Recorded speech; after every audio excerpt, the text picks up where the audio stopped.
Chapter 55:34. Moreover, the arrow that pierced Seekong Fulling earlier had more or less pierced this guy's body. Now that the spiritual energy in his body was intertwining and repelling each other, he probably wouldn't live for long. Taking a step back, even if he survived, he would probably be a powerless cripple. Proper business was more important, so there was no need to pursue a cornered enemy. Mo Yin threw Duan Yu a look before turning around to leave, dragging him along with him. Duan Yu couldn't resist knitting his brows. In the end, Mo Yin was still merciful towards the Long family. The tunnel is completely cleared. Eighth young Master Qi jogged over with a smile, dust flying from his body. He looked as if a burden had been lifted from his shoulders. Okay, let's set off now. Mo Yin also didn't want to wait a moment longer. Who knew how his wife was doing inside right now? Bring some people in first. Duan Yu quickly said, I'll clean up here and bring up the rear. Move faster. Mo Yin glanced at him from the corner of her eyes before turning to look at Mu Xingqian, who had been standing there in a daze for a long time. She sighed softly. I'll leave eldest brother to you. I know. Stop blabbering and scram. Duan Yu urged before instructing 8 Qi to lead Mo Yin to the tunnel entrance. He then led another group and called for Mu Xingqian to join them. Mu Xingqian recovered his wits, and a faint wry smile tugged at his lips. Miss Seekong, seriously, she didn't even look back when she left. She just pounced on him without any hesitation and didn't even leave a single word in the end. So when she said she didn't have a choice, she had already made her choice. If she wasn't standing on the opposite side, this loyal and righteous girl might have what? Mu Xingqian shook his head in self-mockery. He suddenly raised his hand and caught something at lightning speed. He couldn't help but be startled. Seeing Duan Yu walking over, Mu Xingqian quickly withdrew that thing into his inner world and turned to nod at Duan Yu. Let's go. The Emperor of Zhangzhou was truly incomparably ruthless. The scene of thousands of arrows shooting in unison just now was still deeply etched in his memory.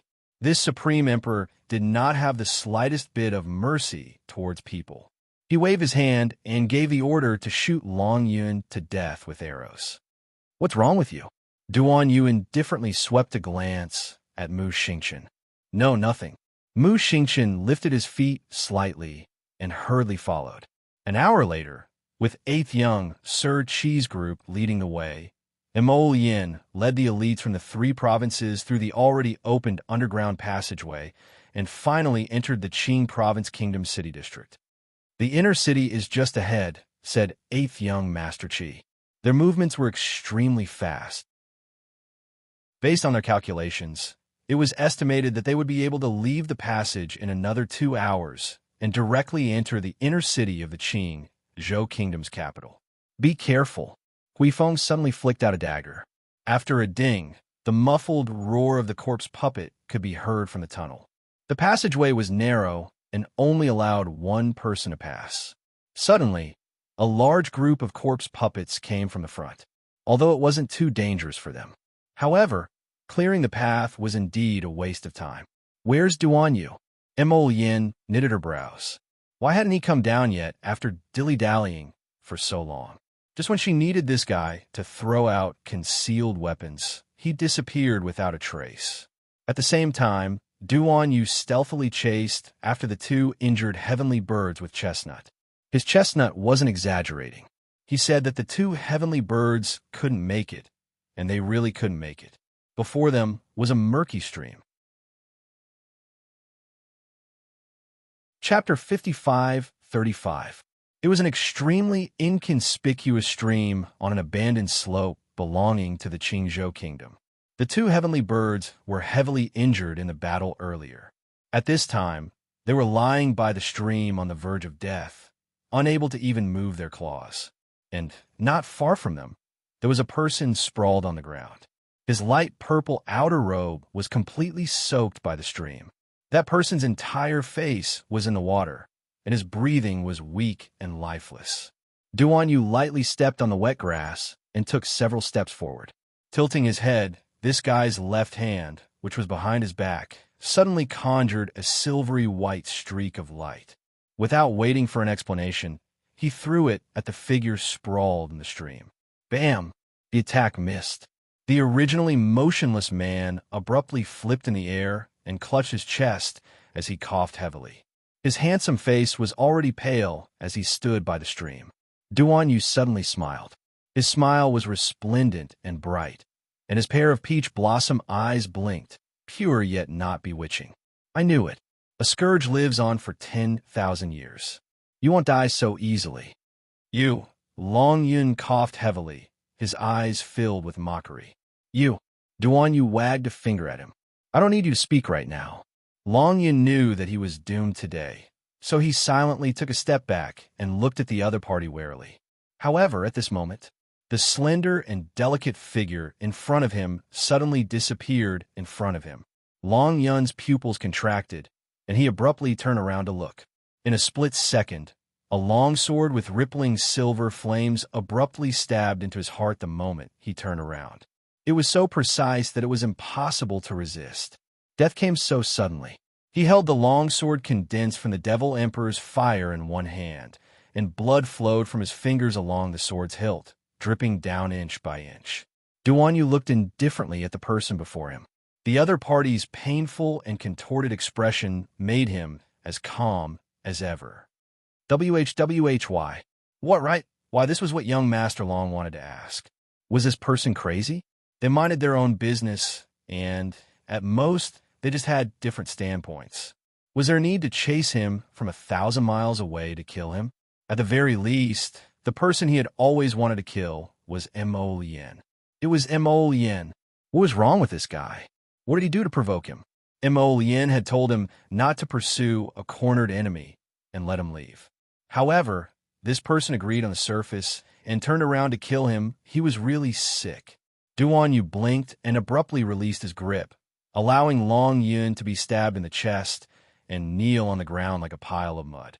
The noble, elegant, and graceful emperor of Tsang province took out a clean handkerchief and carefully wiped his hands. He coldly glanced at Long Yun, who was curled up on the ground and not moving at all. You shouldn't have wanted to kill him. You shouldn't have taken out the fire Qilin Fang Snake's gallbladder and tried to take him down with you. Long Yun vaguely heard these words, and for a moment, his expression was a little startled and confused. Tsang Prefecture's emperor this is?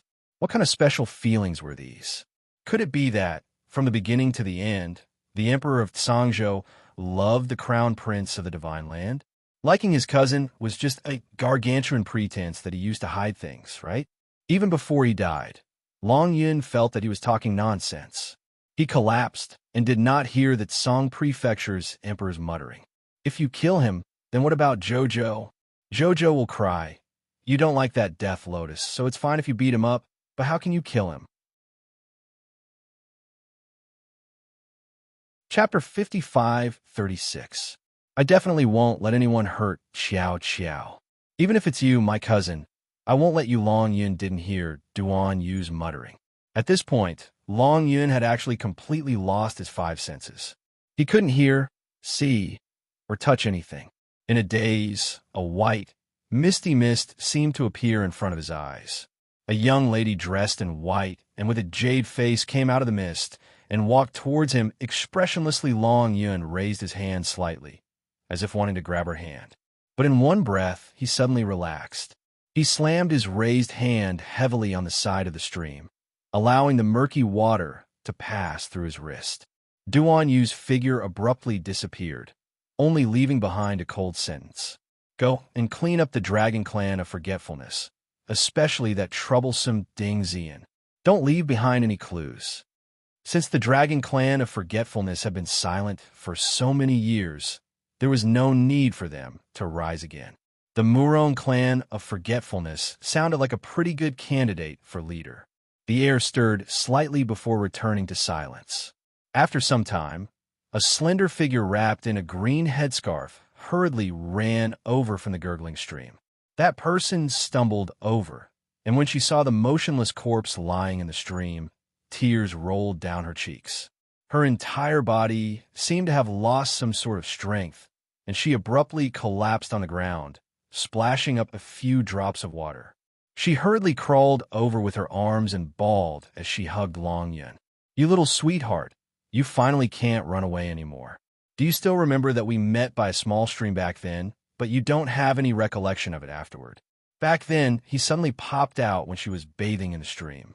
Didn't they form an inexplicable, ill-fated relationship? Unexpectedly, as the paragon of the demonic cult, the Lord of Forgetfulness, he actually died in an unknown mountain stream in the Qingzhou Kingdom. Do you regret it, sweetheart? The Rakshasa princess burst into tears, and her tender and alluring face seemed to have aged several years. I already told you not to meddle in this matter, but you just wouldn't listen. Do you regret it now? Do you regret it? The Rakshasa princess cried mournfully for a while. He raised his head and looked at the horizon. The sunset was red and the sun was setting. She hunched her back and picked up the drenched man. Half dragging and half carrying him, she walked forward. He didn't know where he was going. It was as if there was no place for them to hide in the vast world. Duan Yu hurriedly led his men into the passageway and discovered that Mo Lien and the others were almost done cleaning up the zombies underground. Seeing that he had finally arrived, Mo Lien looked at him suspiciously. Where did you go? There are many harpies up there. We can only come down after we clean them up. Mo Lien glanced at him. There should be a place for corpses up ahead. Duan Yu silently took out the 9 Jade Heaven's Thunder. Crown Prince Rong hurriedly tried to dissuade him. Your Majesty, this passageway is narrow. If we use large firearms or hidden weapons, I'm afraid the passageway will collapse. Otherwise, the Crown Prince of the Divine Prefecture would have used it a long time ago. Duan Yu pondered for a moment before stuffing the Jade Heavenly Thunder into his pocket, then quickly cleaned it up. Manual cleaning was quite tiring. After all, this passageway only allowed one person to pass through, so only 1 or 2 people at the front of the group were bitterly cleaning up the zombies that pounced over. Thankfully, Crown Prince Rong and the others would switch places with the Crown Prince from time to time to withstand a wave of zombie attacks. However, Mo Lien felt like she had nothing left to live for. Chapter 55-37. How long would it take to clear these waves of zombies? This speed was too slow. If only Jojo was here. He could toss these things into the realm of misfortune and let them perish on their own. There would be no need to clear them. Let me do it. Duan Yu couldn't help but scoff when he saw this guy's bitter expression. Prince Mo silently retreated. As he watched Duan Yu finish off several zombies with a swing of his sword, he couldn't resist asking quietly, Are you going to bang? Duan Yu threw out a burst of Devil Emperor fire, and everyone heard a loud rumble. Everyone instantly perked up. It seems like we've reached the end. It wasn't seems. They had indeed reached the end of the passageway. Thus, Mo Lien also put down the question he wanted to ask earlier and hastily followed the crowd in brandishing their swords, smashing down the wall in front of them. Light seeped in. Everyone was overjoyed and hurriedly rushed over. At this time, the zombies were more or less cleared out. Occasionally, a few would crawl out of the narrow passageway, but they would be hacked to death by the elites of the 3 provinces before they could reach them. Duan Yu gestured to the 2 hidden guards at the front to have them go out first. Not long after, they heard a shout. No problem, come out. Everyone hastily ran out in an orderly manner and lined up. They took a deep breath as they faced the setting sun and the red glow on the horizon. They finally came out. The inner city gate was right in front of them. As expected, boom, boom, boom, boom. A strange sound was heard. Mo Lien and Duan Yu's expressions both shifted. They leaped onto the city wall first and ran toward the inner city with a whoosh. The people behind them quickly followed and flew over the city wall with a whoosh, chasing after the 2. As they ran, they discovered that the ramp in front of them seemed to be gradually becoming steeper. No, that wasn't right. The city in front of them was rising into the sky. The entire city was starting to soar. So as they ran along the city path, they felt their bodies slowly tilting backward. The path in front of them slanted into the sky bit by bit and gradually became steeper. Vassal Prince Rong and the others' expressions changed. However, They saw dozens of Transcendence Realm cultivators following the Crown Prince of the Divine Province and His Majesty of Tsang Province leaping up at the same time. Their figures abruptly disappeared into a thick fog. Two cold voices came from the sky. Purge the entire Qingzhou city. Arrange for Huang He and Mr. Su to come here and distribute the antidote for the third stage. Let's see if those who haven't completely turned into zombies have a chance to recover. Yes. A thunderous roar resounded from below. Crown Prince Rong raised his head worriedly to take a look. Under the setting sun, the sky was completely covered by thick fog. The main city that had suddenly flown into the sky seemed to have completely disappeared. Arbor leaned against the window and looked down in surprise. After the rumbling sound, the whole house started to shake. She knew that the city had ascended. To make the entire inner city of the main city soar into the sky, it was truly a huge investment. He did not know how long Tianyun had been preparing for this.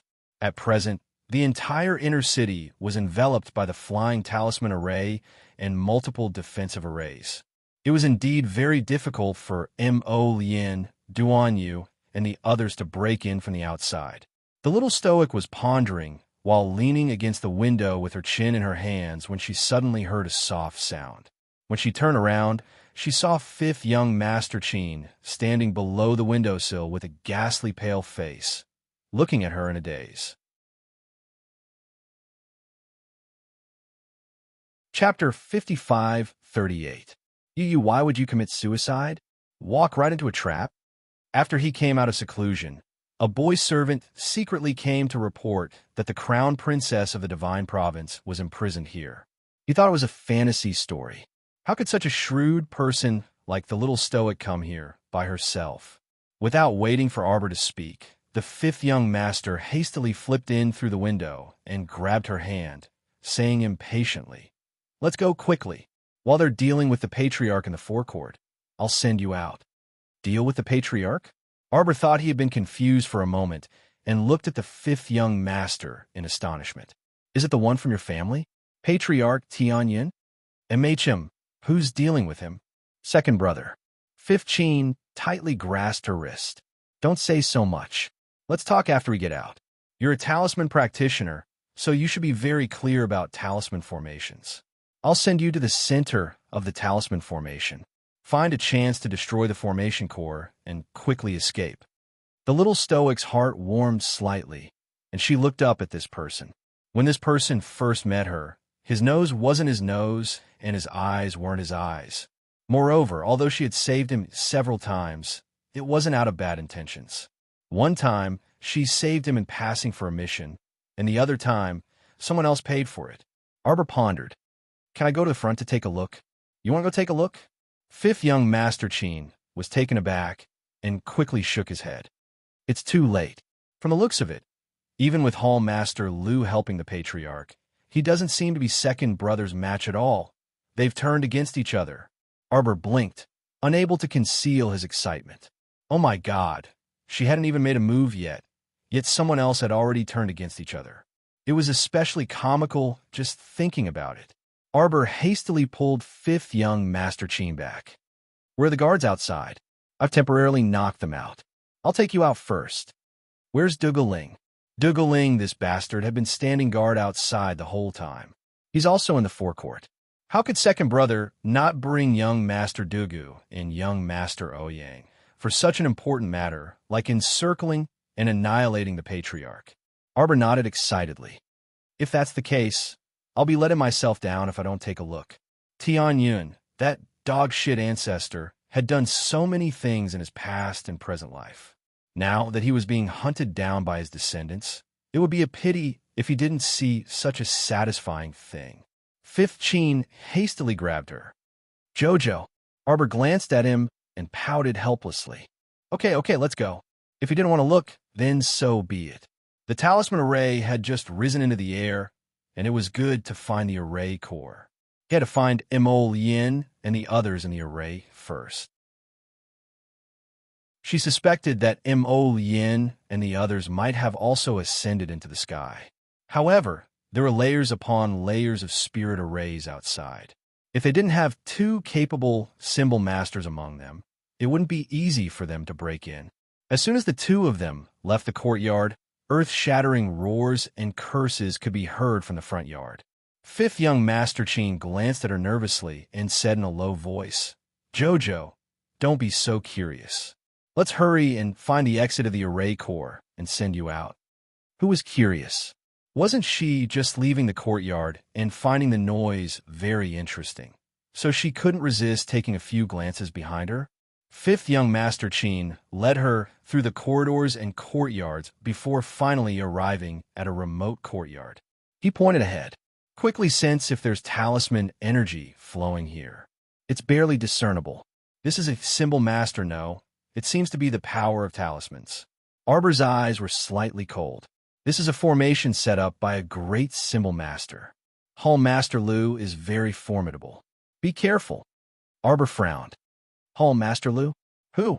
Talisman Hall's Hall Master, Lu Fuxing. Fifth young Master Chin said, without holding back. It turned out that mysterious Talisman Hall's Hall Master was called Lu Fuxing. Arbor nodded and glanced at Fifth young Master. "I'll be right back. Stay further away and protect yourself." Arbor flashed and entered the courtyard's talisman formation. At the same time, a middle-aged man who was frowning and listening to young Master Omega Katoku's words in the front yard suddenly had a change in expression. Someone entered the formation. He hurriedly flashed and was already far away. Second young master didn't stop him. Instead, he hurriedly left with him after leaving behind a sentence. "Lock him up for now." Hearing second young master's order, the group of Transcendence Realm cultivators led by Dougal Ling couldn't help but look at each other. Their gazes focused on a man who was meditating with his eyes closed and was bound by 17 to 18 spirit-binding chains. This person had a white face and no beard. He looked to be about 40 years old. His eyes were closed and his head was lowered. Even though he was covered in spirit-binding chains, he didn't panic at all. This person was their Qin Estate's patriarch, Qin Heijin. Patriarch Black Gold. From the establishment of Heavenly Fate to its current state, Patriarch Black Gold had been behind every step of the way. The Qin Estate relied on pills to develop. Heavenly Fate relied on these corpse puppets and corpse poison medicinal liquid to develop. Patriarch Black Gold had always been the pride of their entire family. He was the core of the entire Qin Estate.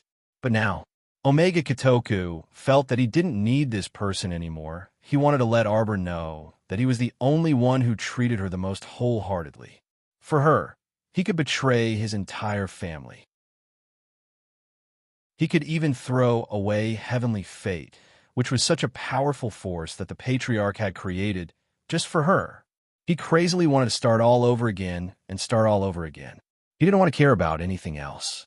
Lu Fuxing discovered that someone had touched his talisman formation. Other than Arbor, there was no one else who could think of. He had always known about the existence of Arbor, a great talisman master.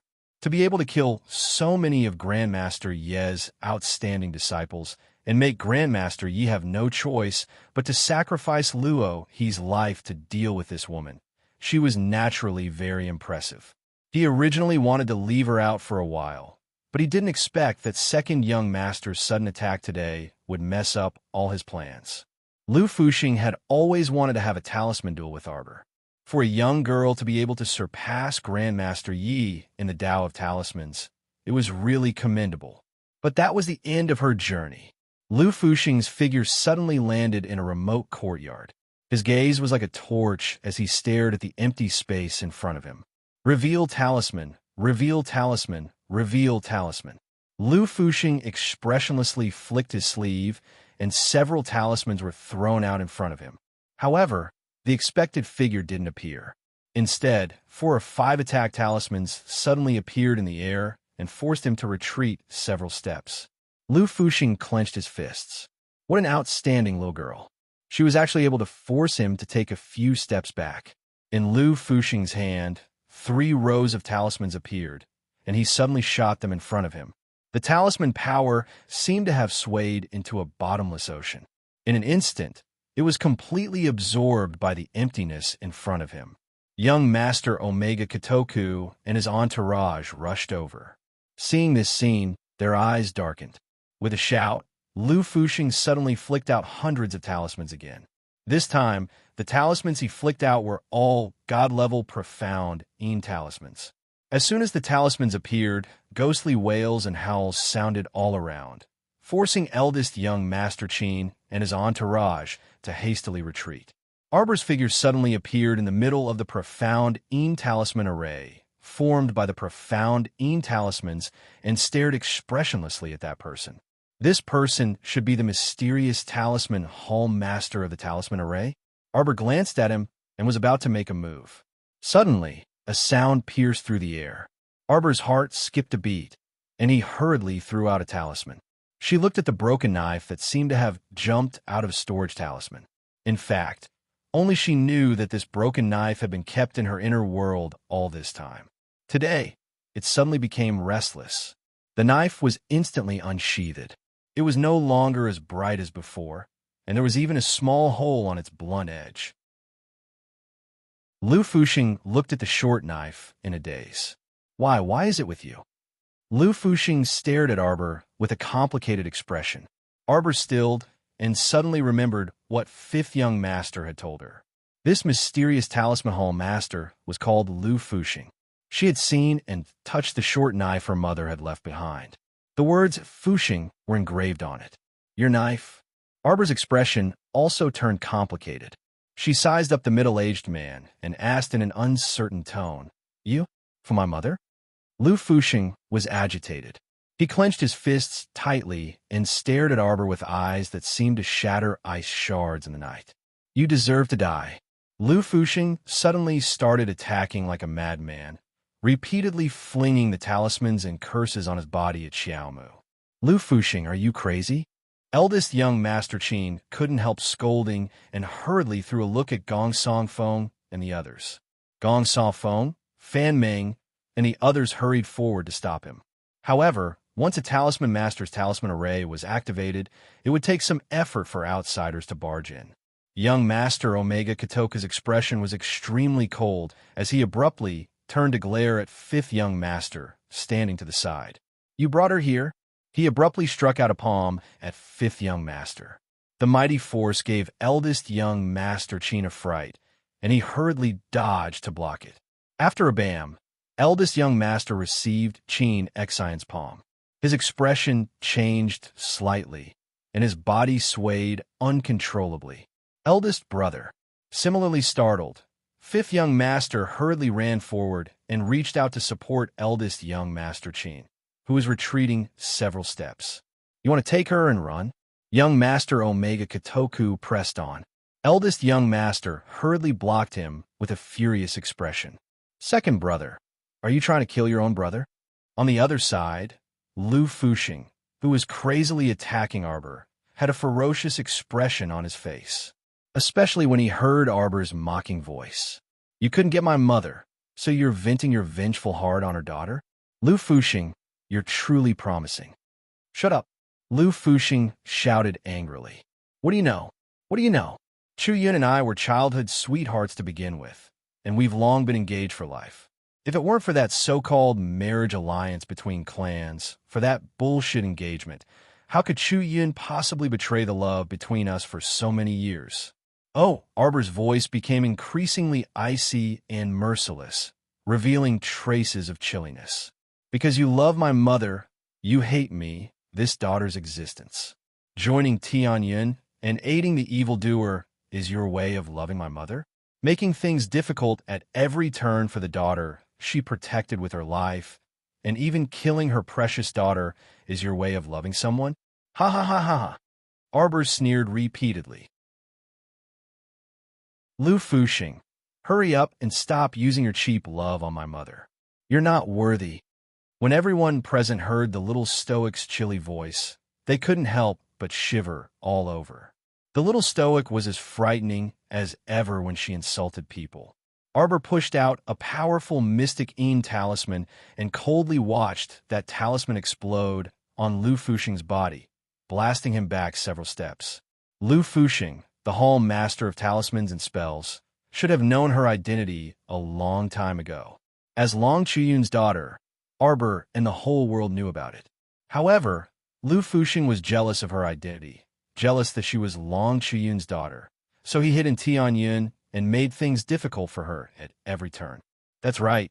The stairway talisman this person created greatly troubled her, and it also made her wary of this mysterious existence, the Hall of Talismans and Spells. This was one of Lu Fuxing's ways of loving her mother. To deal with her daughter, it would be best if her daughter died a horrible death and became Tianyun's puppet. Ha ha ha ha ha! What an enormous joke. You're truly disgusting. Arbor's gaze chilled, and he casually threw out a soul-stealing talisman. Lu Fuxing's expression changed, and he instantly pulled a disciple in front of him to block. However, the talisman's remaining power exploded on his body, causing him to retreat several steps and spit out a large mouthful of blood. Go die. I'm your mother's true love. Lu Fuxing's expression changed as he looked at the several hundred soul-stealing talismans flying toward him in astonishment. That's right, this young lady in front of him was a pervert who used talismans. I even dared to kill my own father. So what kind of dog are you, let alone you, my mother's former lover? You dare to scheme against me. I thought you already knew that you would die. Die, die, die. Arbor's eyes were filled with an ominous glint.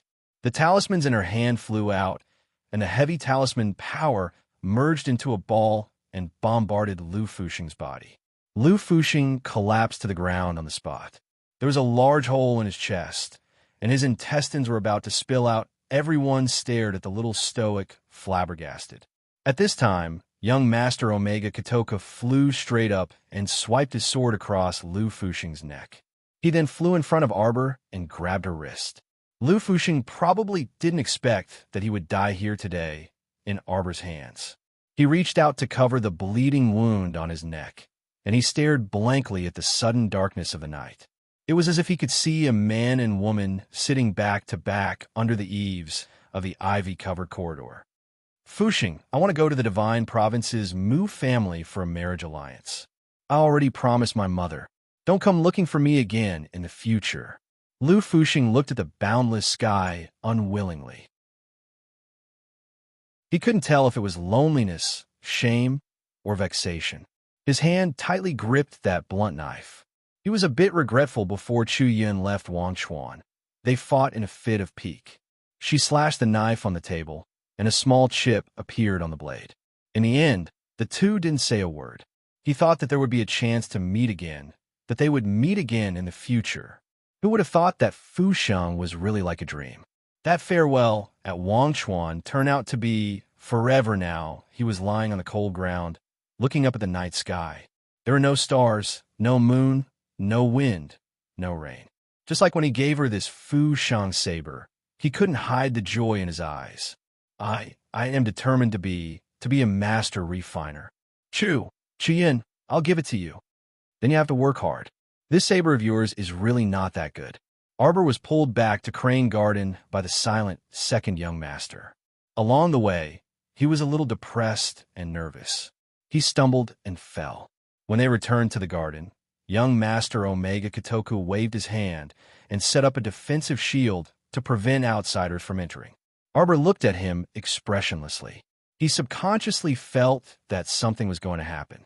As if he was about to come into contact with something real, he was both excited and nervous. No, it's a strange emotion. Young Master Omega Kotoku seemed to have been provoked. His eyes glowed green as he stared at her coldly. Is it disgusting to not get what you want? He pressed on, his voice sinister. Is it disgusting to not get what you want? Do you think that love that you can't get is cheap? Arbor pretended to be frightened and fell to the side of the bed. She hugged the gauze next to her and looked at him, trembling like a small animal. Little tree, Chiochio roared in her consciousness. Master, come in quickly. It felt that something was wrong, as if something big was about to happen. It's okay, Chiochio. He won't kill me. Arbor's eyes hid a strange emotion. This emotion came so suddenly and so quickly that even she didn't know what she was secretly hoping for. It was as if some strange memory suddenly flashed through her mind. It was so fast that she couldn't catch it. She couldn't catch anything. She couldn't catch anything. Little Chow, look at me. Look at me and tell me. Should I die if I can't get what I want? His eyes were filled with a thick gloominess, like the prelude to a flash flood. His fingers gripped her left wrist tightly, and he coldly asked, "Speak." Arbor's big round almond eyes were wide open. She stared at him coldly with a strange light in her eyes. Crack! The pain of her bones breaking suddenly attacked her brain. However, the strange thing was that her entire heart was much calmer than usual, much calmer and more peaceful. Master. Seeing that Feng Zhongqing and the others in the Star Domain were all about to rush out and beat up young Master Omega Katoku, Arbor could still keep a clear head. She ordered Qiuqiu. "I'm fine, Qiuqiu. Don't let any of them come out." "I'm fine, Qiuqiu." Master Qiuqiu was so distressed that he almost couldn't speak. She hadn't cried, but Qiuqiu was already crying uncontrollably. "Master, doesn't it hurt, Master?" "It hurts, of course it hurts.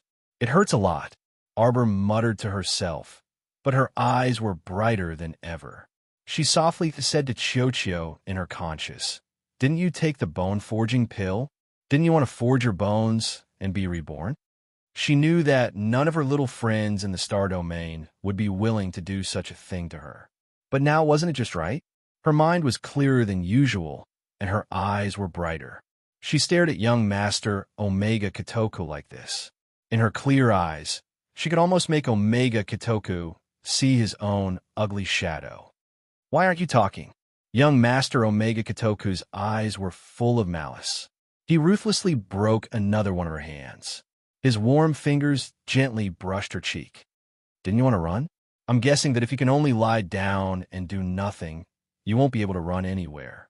Arbor suddenly chuckled. Strangely, even she herself felt that her laughter at this moment was somewhat frightening. Why was she laughing so strangely? Her clear eyes stared fixedly at the man in front of her. Suddenly, the figure in the bright red wedding dress seemed to flash past her eyes. Yes, in her previous life, she was forced to marry Omega Katoku. But on the day of the wedding, Brother Qing, the mournful cry rang in her ears. In front of Arbor's eyes, it was as if the memory fragments were being reorganized. She saw Qing Xian in a bright red dress, his eyes flashing with a faint green light, the sword dripping with blood in his hand, piercing through Duanmu Qing's chest. That's right, it was like this. Sir Jojo finally remembered. That day was just like now. Qing Xian grabbed her shoulders, shook her back and forth, and asked her why she wanted to run and why she rejected him. Yes, he said he had already given in step by step and begged her. Why couldn't she understand his heart? Yes, there was a deviation in her memory. The mermaid pearl in her body had once repaired her limbs in her previous life. So on the day of the wedding, she was indeed not carried in by someone. Instead, she was led in by someone. Qing Xian killed Duanmu Qing and cruelly broke her limbs again on the day of the wedding. He broke them. He wanted her to be unable to run away for all eternity. She could not run away for all eternity. And then? There was no then, because on the night of the wedding, she suddenly self-destructed in front of him. Hee.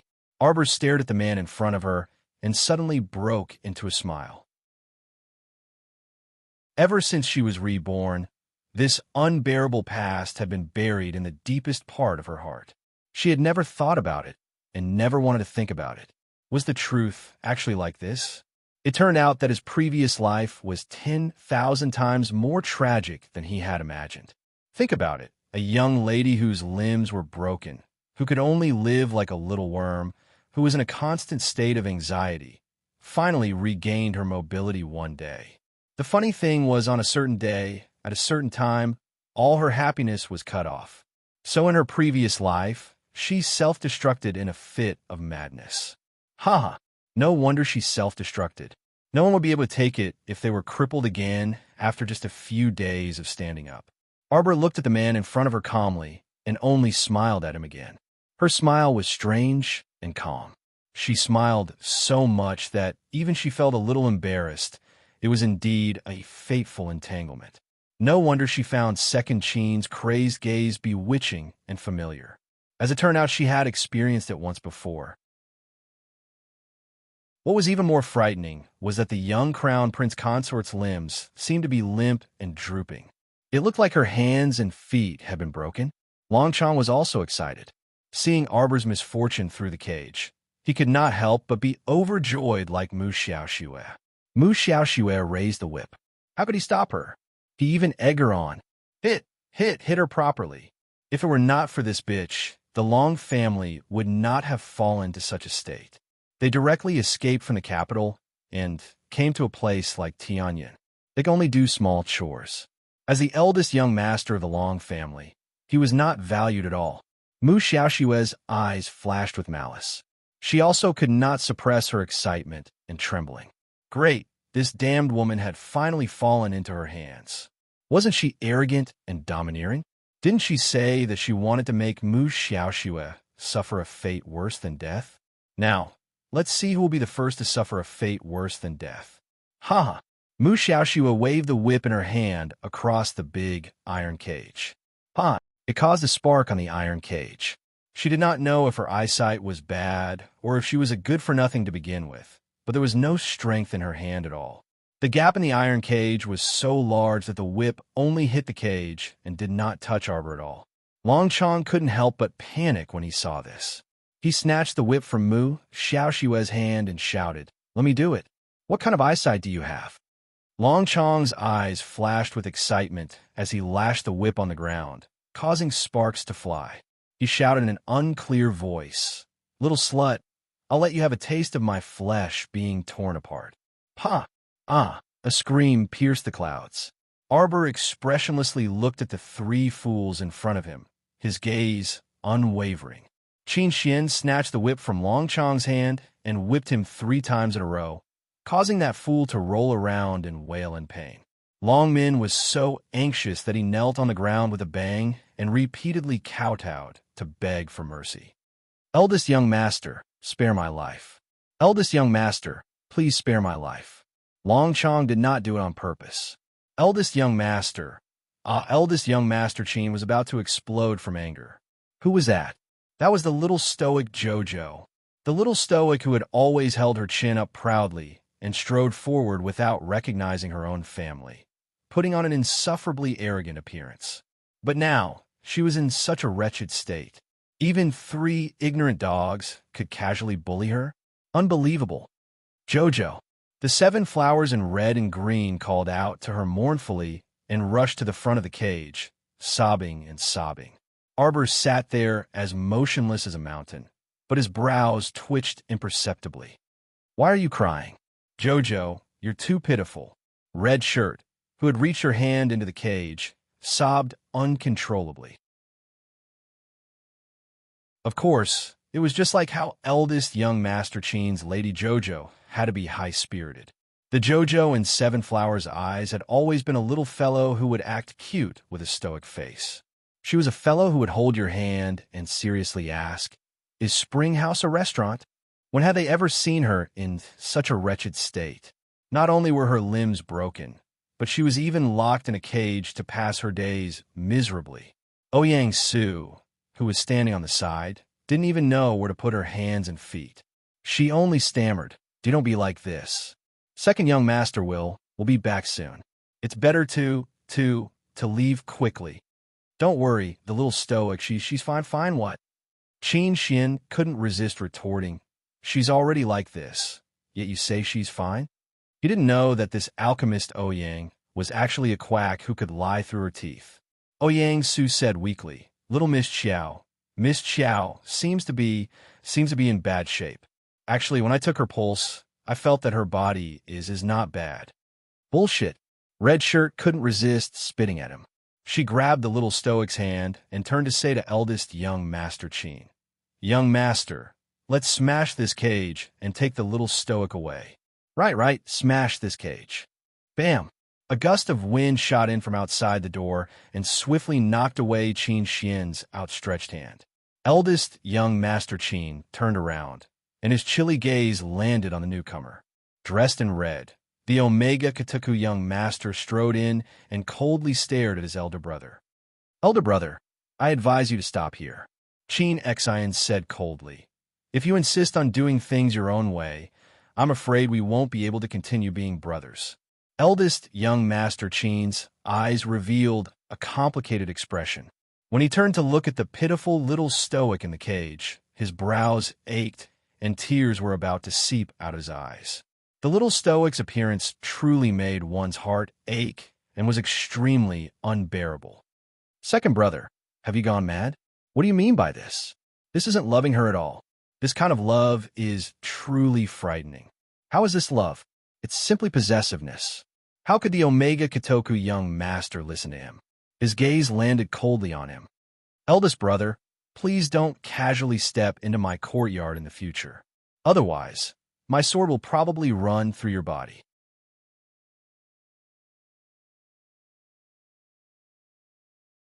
Chapter 55:39. This person's tone and intonation were both so cold that it didn't seem like he was joking at all. Eldest young Master Chin's heart sank to the bottom of the valley as he gazed at his second brother's icy gaze. Second brother had probably really gone mad. From the test just now, he could tell that his second brother seemed to be much stronger than him in terms of both physical strength and ability. After all, he had already undergone 3 mutations after taking the level 5 mutated pill. Even eldest young master couldn't estimate to what extent his current Omega Kitoku had mutated, because ever since he took the pill, second young master had never revealed any abnormalities in front of others. He still looked the same as usual. But eldest young Master Chin knew that he was probably completely different. Madame Jojo was still sitting in the cage, expressionlessly. Suddenly, she called out crisply, "Eat." These 2 words were so untimely that the group of people who had been secretly on guard and were probably about to attack all turned to look at her in bewilderment. Eldest young Master Chin also quickly turned to look at her, tears surging in the depths of his eyes. "Hurry, hurry, and prepare the meal." His Jojo was so pitiful. Jojo must be extremely hungry. Otherwise, with her proud personality, how could she possibly give in to the enemy and say something like this? Oyang-su couldn't help but twitch his mouth.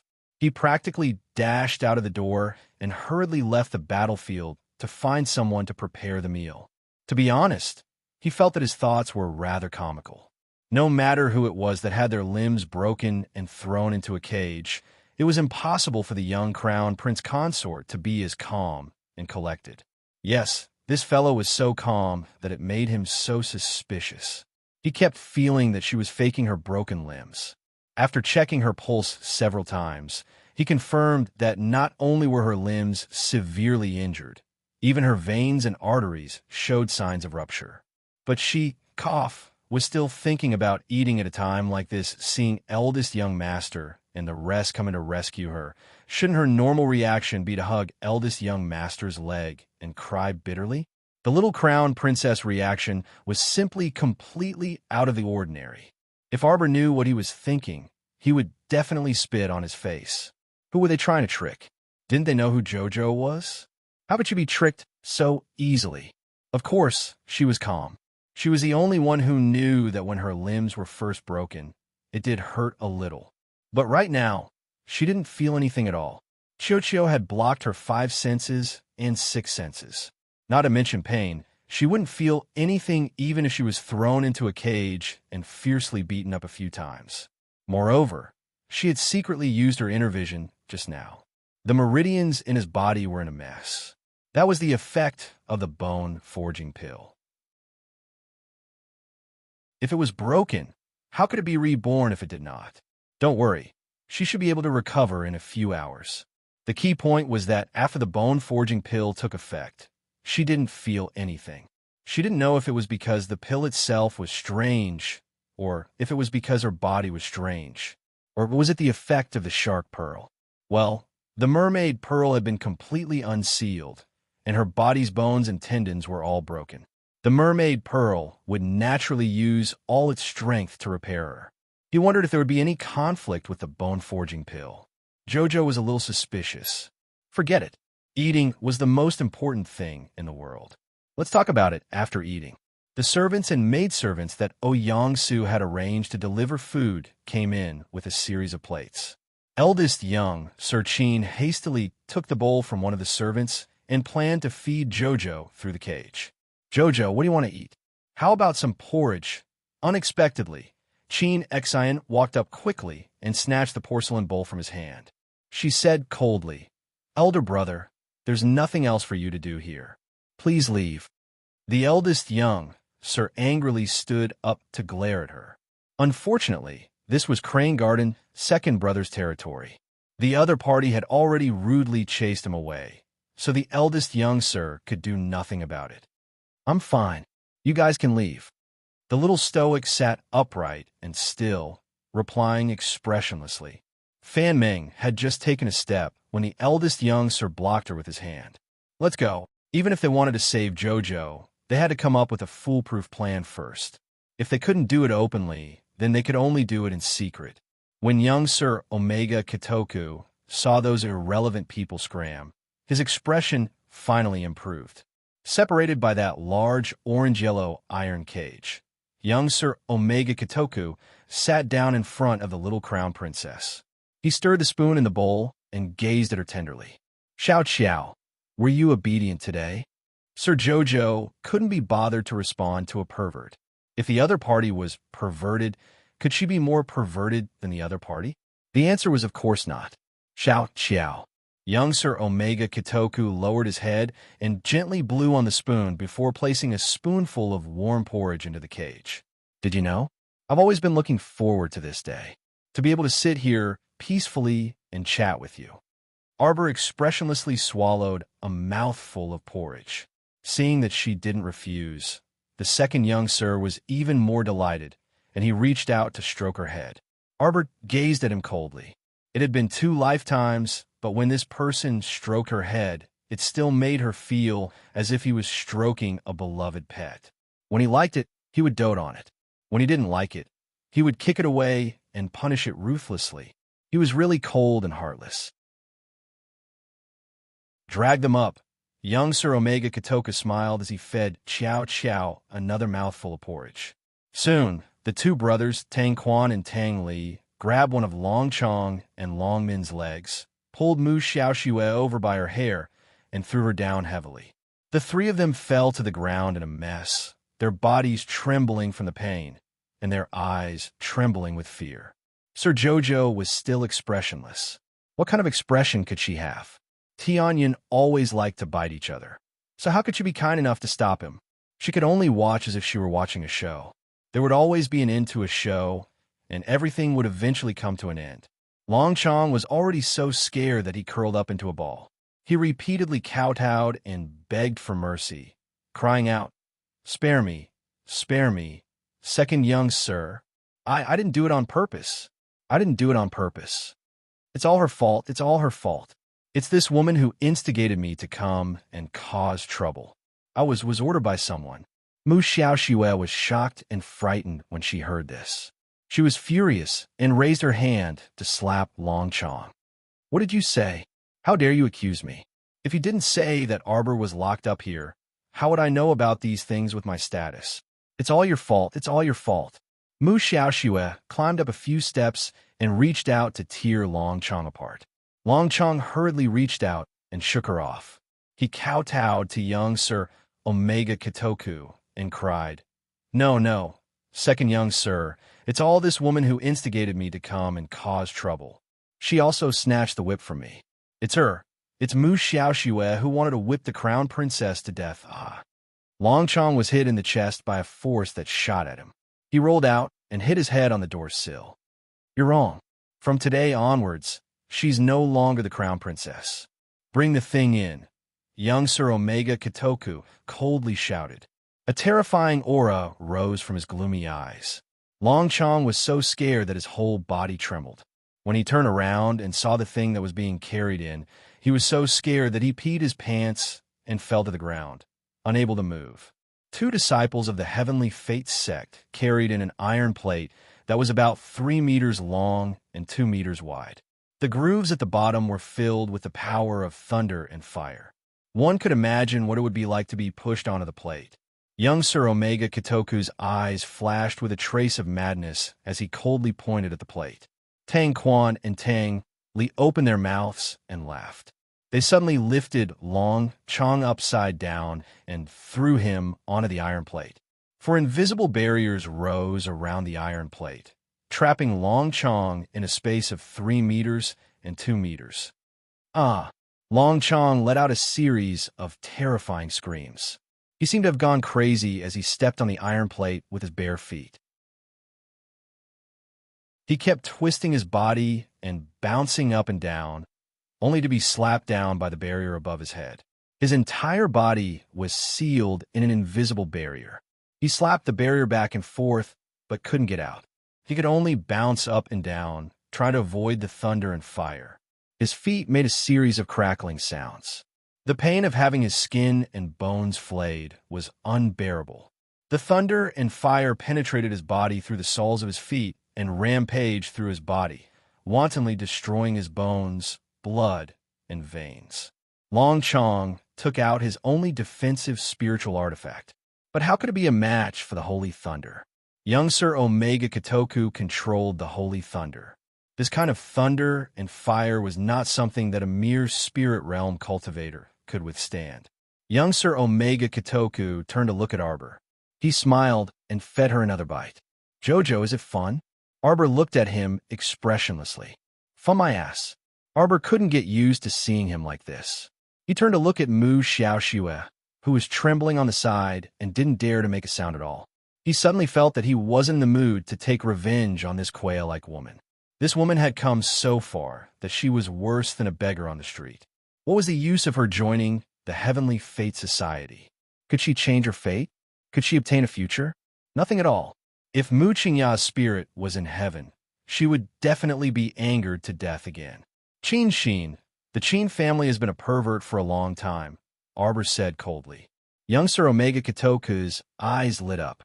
Ever since Jojo was caught and thrown into the cage, she had lost interest in talking. It was rare for her to be so happy today, so he had to calm down and talk to her more.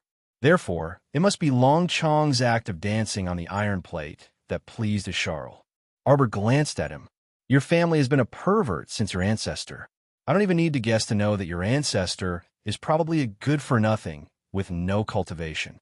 Young Sir Omega Katoku smiled gently at her and scooped another spoonful of porridge to her lips. "Jojo, have a few more mouthfuls." Arbor continued to be expressionless. "Mu Xiaoxue, do you know? Why is the Heavenly Fate Society called the Heavenly Fate Society?"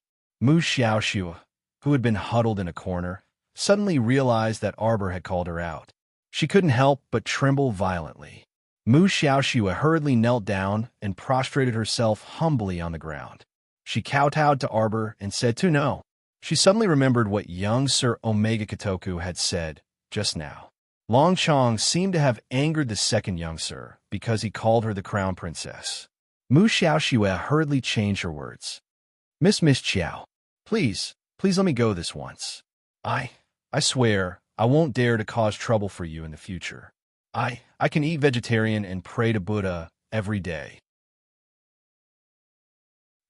I can light a lamp for Miss Chiao and pray for you. I can do it every day, every night. Saying things like taking revenge on her, killing her, and making her fall into eternal hell was just her own wishful thinking. Although her mother didn't have much ability, she was very good at reading people. She and Arbor were worlds apart. There was no way she could take revenge on him. When she entered Tianyun, she thought that she would be able to emerge as a new force and obtain a different life. She didn't expect that a good-for-nothing would be a good-for-nothing no matter where she went. So what if she took the mutated liquid and mutated pills? Other than her body becoming weak and her limbs becoming stiff, she really didn't have any special abilities. Mu Xiaoxue was scared. She was completely scared. She was afraid that if she continued like this, one day she would become an ugly corpse without her own thoughts and memories. She would become a member of Tianyun's army of thousands of corpse puppets, and one of the lowest level ones. She was only fit to be sent to the front line as a pitiful cannon fodder. For the past few nights, she had been tossing and turning, thinking about what Mu Qingya said to her before she died. Xiaoxue, you can't beat her. When Mu Xiaoxue thought of this, she couldn't help but cry. Even though this woman's limbs were broken, her veins were broken, and she was locked in this cage. Yet he still looked so lofty and insufferably arrogant. Indeed, she couldn't beat her. In this lifetime, even if she had a few more lifetimes, she still wouldn't be able to beat her. Miss Chow, please let me go. The grudges between you and my mother have nothing to do with me. Mu Xiaoxua lay on the ground, not caring about her crying face. She couldn't stop crying and sobbing, as if she wanted to vent all the pain and hurt she had suffered in this lifetime. Arbor looked at her coldly. She didn't say to let her go, nor did she say to grant her wish. She only said indifferently, Mu Xiaoxua, your mother truly protected you too well. Naive, pure, and foolish. If Mu Qingya hadn't died, she could have continued to live comfortably. Unfortunately, Mu Qingya had died, and before she died, she was angered to the point of vomiting blood by Mu Xiaoxue. Let me tell you, Arbor said coldly, the reason Tianyun is called Tianyun, that's because their Qin family's ancestors, were sick. They wanted to follow Tianyun's fortune and prosper. They wanted to become the master of this world and change the people's fates. Or rather, they started from changing their own fates and developed to today's situation. Since the heavens are heartless, then let Tianyun take their place and rule over all things in the world. Did you know? They thought they could look down on all living things from high above. Young Master Omega Katoku raised his eyebrows and looked at Arbor with a smile in his eyes. The little stoic sat there expressionlessly and said indifferently, concoct a drug that can allow ordinary people to watch themselves gradually turn from an ordinary person into a noble person with special abilities. That's right. Even if you were born an ordinary person, you can still become a superhuman who follows Tianyun's fortune and become a powerhouse, right? Why is this world so unfair? Why are some people born with outstanding talent, while others have nothing and can't even open their mystic meridians and walk on the path of cultivation? You have hope after eating Tianyun's mutated pill. Mu Xiaoxua looked at her in astonishment, feeling a bit panicked. She felt that what Arbor said next would probably be very cruel. She shook her head repeatedly, and her body involuntarily trembled as she retreated until she reached the corner of the wall. She wished she could wrap herself up and never see the light of day again. But do you think they made this kind of medicine completely for the good of the common people? No. This kind of medicine has very serious after effects. Your mother was in the know, and even more so a user. You only saw that she obtained some abilities, but you didn't know that the mutation in her body was also very painful. Only 1 in a million people can obtain rare special abilities and become a powerhouse without paying any price.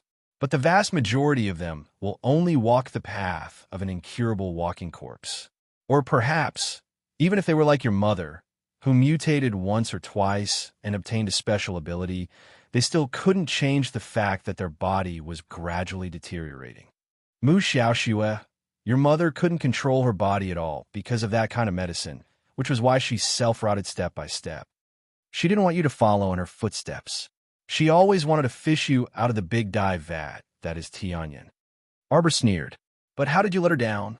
Sir Jojo looked at the woman sitting paralyzed on the ground with pity, and his gaze coldly swept over her body.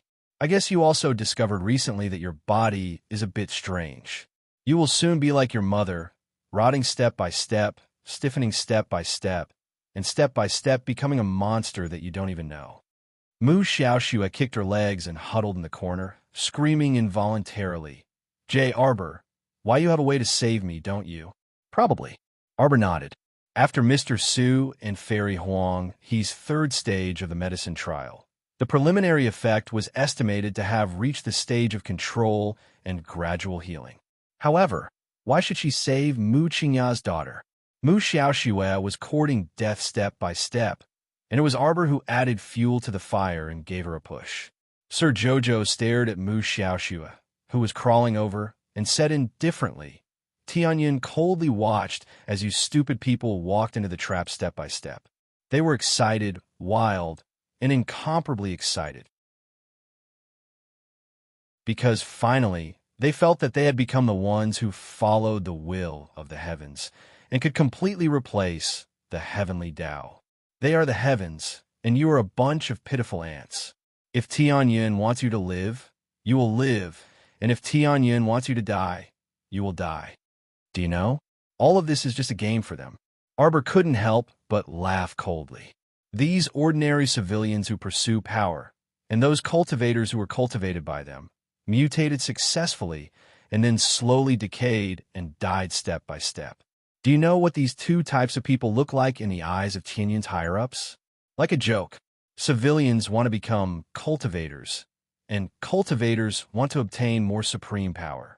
In the end, they fight back and forth and reach the same goal by different means. They will all die. As for the All-Seer's ancestors and their higher-ups, they coldly watched as you fools put on a great show that shocked the heavens and made ghosts and gods weep. Mu Xiaoxue was stunned, and Longmin was also completely dumbfounded.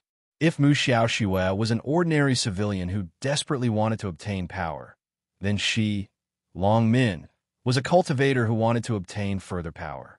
What did Arbor mean by this? That they would all reach the same goal by different means and would all die? No, impossible. This liar was simply lying, wasn't he? Clap, clap, clap, clap. Omega Kitoku couldn't help but laugh and clap his hands, nodding and praising. My little Qiao is still the smart one, seeing through things clearly. His eyes were strange, and there was a light green ripple in the depths of his bright eyes. Little Qiao, don't worry, now everything is over. What you said was originally the ancestors' plan. His decision, after so many years, can't keep up with today's era. Moreover, it has nothing to do with us, the younger generation. I will disband the entire Tianyin for you. For you. Second young Master Qin's eyes rippled like jadeite ripples, rippling like clear water. Arbor looked at him coldly, but he didn't care at all, because he had long been used to this little cold face, and it was fine once he got used to it. Someone come. Omega Kitoku waved his hand, and had people carry down Long Chong, who had long been roasted into a piece of charcoal by the thunder fire. Tang Quan and Tang Li went to drag Long Min and Mu Xiaoxue. Long Min didn't make a sound. She knew that begging for mercy was useless. But Mu Xiaoxue wailed like a ghost and wailed like a wolf, twisting her body with all her might, shouting harshly, Arbor, Arbor, you can't do this to me. I am your cousin. I am connected by blood. You can't do this. Let go, let go. Tang Quan and Tang Li saw that her screams were unpleasant to the ears, so they walked up, planning to stuff her mouth with a rag. Mu Xiaoxue struggled to break free from Tang Quan and flew to Arbor's cage, her hair disheveled as she kowtowed, muttering crazily, Let me go, okay? Let me go, let me go. I'll stay far away from you. I'll never seek revenge on you. I'll never seek revenge on you. You're so annoying. Omega Kitoku suddenly raised his hand, and Mu Xiaoxue seemed to be pulled up by an invisible hand. She was suspended in the air, stretching out two pale hands, struggling to pull in the air. Her mouth was wide open, and her tongue was sticking out. It was as if an invisible rope was strangling her neck, so much so that she couldn't breathe smoothly. It was too painful. Her breathing slowly weakened, and Mu Xiaoxue's eyes gradually bulged, the blood vessels on her forehead almost bursting. Xiao Qiao doesn't want to talk to you at all. Why do you keep bothering her? Omega Kitoku tilted his head and glared at Mu Xiaoxue angrily. He then turned to Arbor and said, Xiao Qiao, if you don't want her to die so easily, I can help you think a good way. Arbor felt his heart turn cold, and he didn't want to respond at all. Second young Master Qin suddenly swatted Mu Xiaoxue, who was suspended in midair, like a kite with a broken string. She was sent flying by his palm and landed harshly outside the door. Zhao Charan, who had wanted to step through the door, pulled back her embroidered shoes. Her eyes flashed, and she slowly retracted her leg. She looked down and saw Mu Xiaoxue lying on the ground, dying. The veins on her head were bulging, and her eyes were horribly bulging. Her eyes were bloodshot, as if they were about to burst. It was a frightening sight. The two young maidservants following behind, Zhao Qiran shrieked in fright at her terrifying appearance. "Shut up," Zhao Qiran coldly reprimanded, making the two impudent servant girls shut up. Omega Kitoku glanced at Jojo through the cage and suddenly threw out a jade talisman. A stream of light swiftly entered Mu Xiaoshua's body.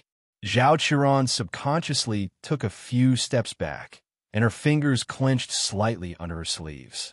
Mu Xiaoshua, who had been lying on the ground, struggled with her limbs with a twisted expression and suddenly shrank inch by inch. Not long after, a grayish piglet crawled out of the pile of tattered clothes, shaking its big ears, and crawled behind Zhao Qiran in horror. The two servant girls behind Zhao Qiran shrieked again and retreated in fright, crying out, "Miss, miss!"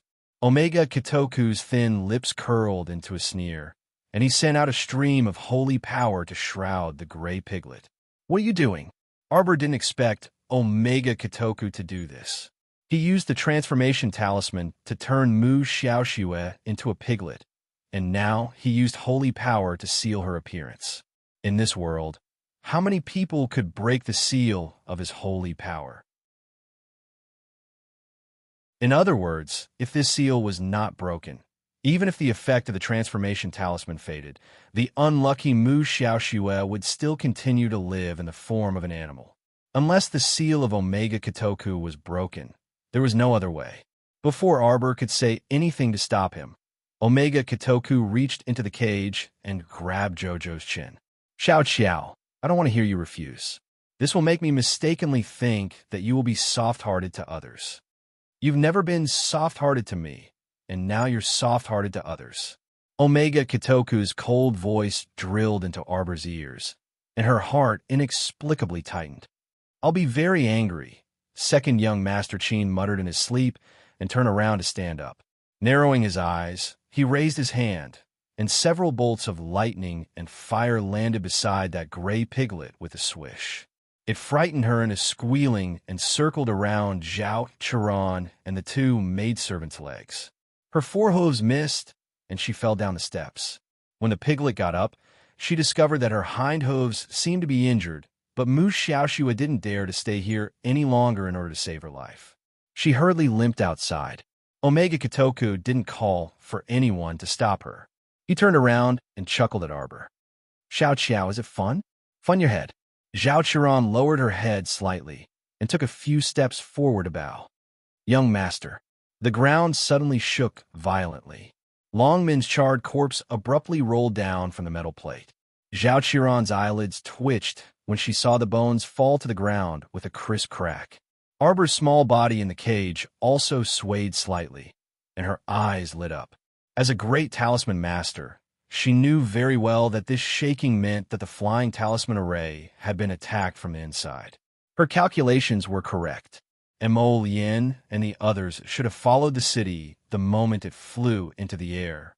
It was just that they had been looking for the array core, so they didn't meet up with her. Even Mo Lien and the others would need to spend a certain amount of time to completely break open this formation. As long as someone destroyed this flying talisman array, the entire rising city would still fall back down. It was just that the falling process might not be so beautiful. Lady Jojo was excited.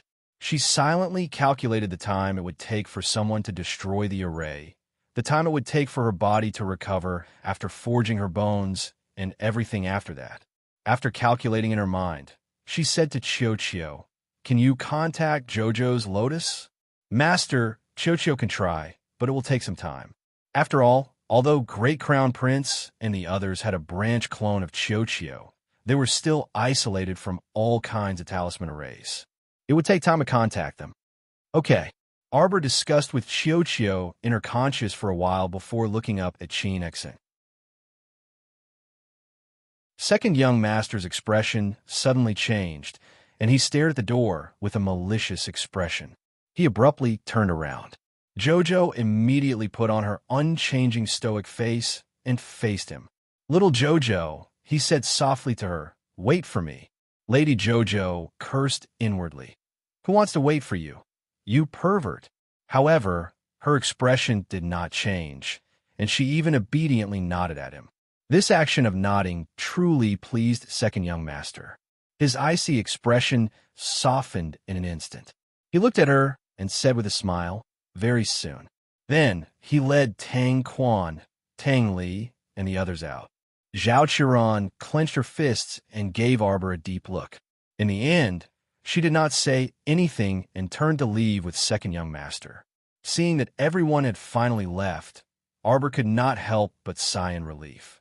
She sat in the cage, but secretly sped up the recovery of her body.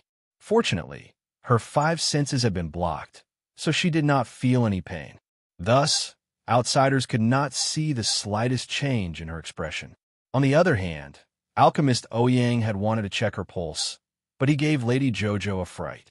If he were to check her pulse now, the true condition of her body would be exposed.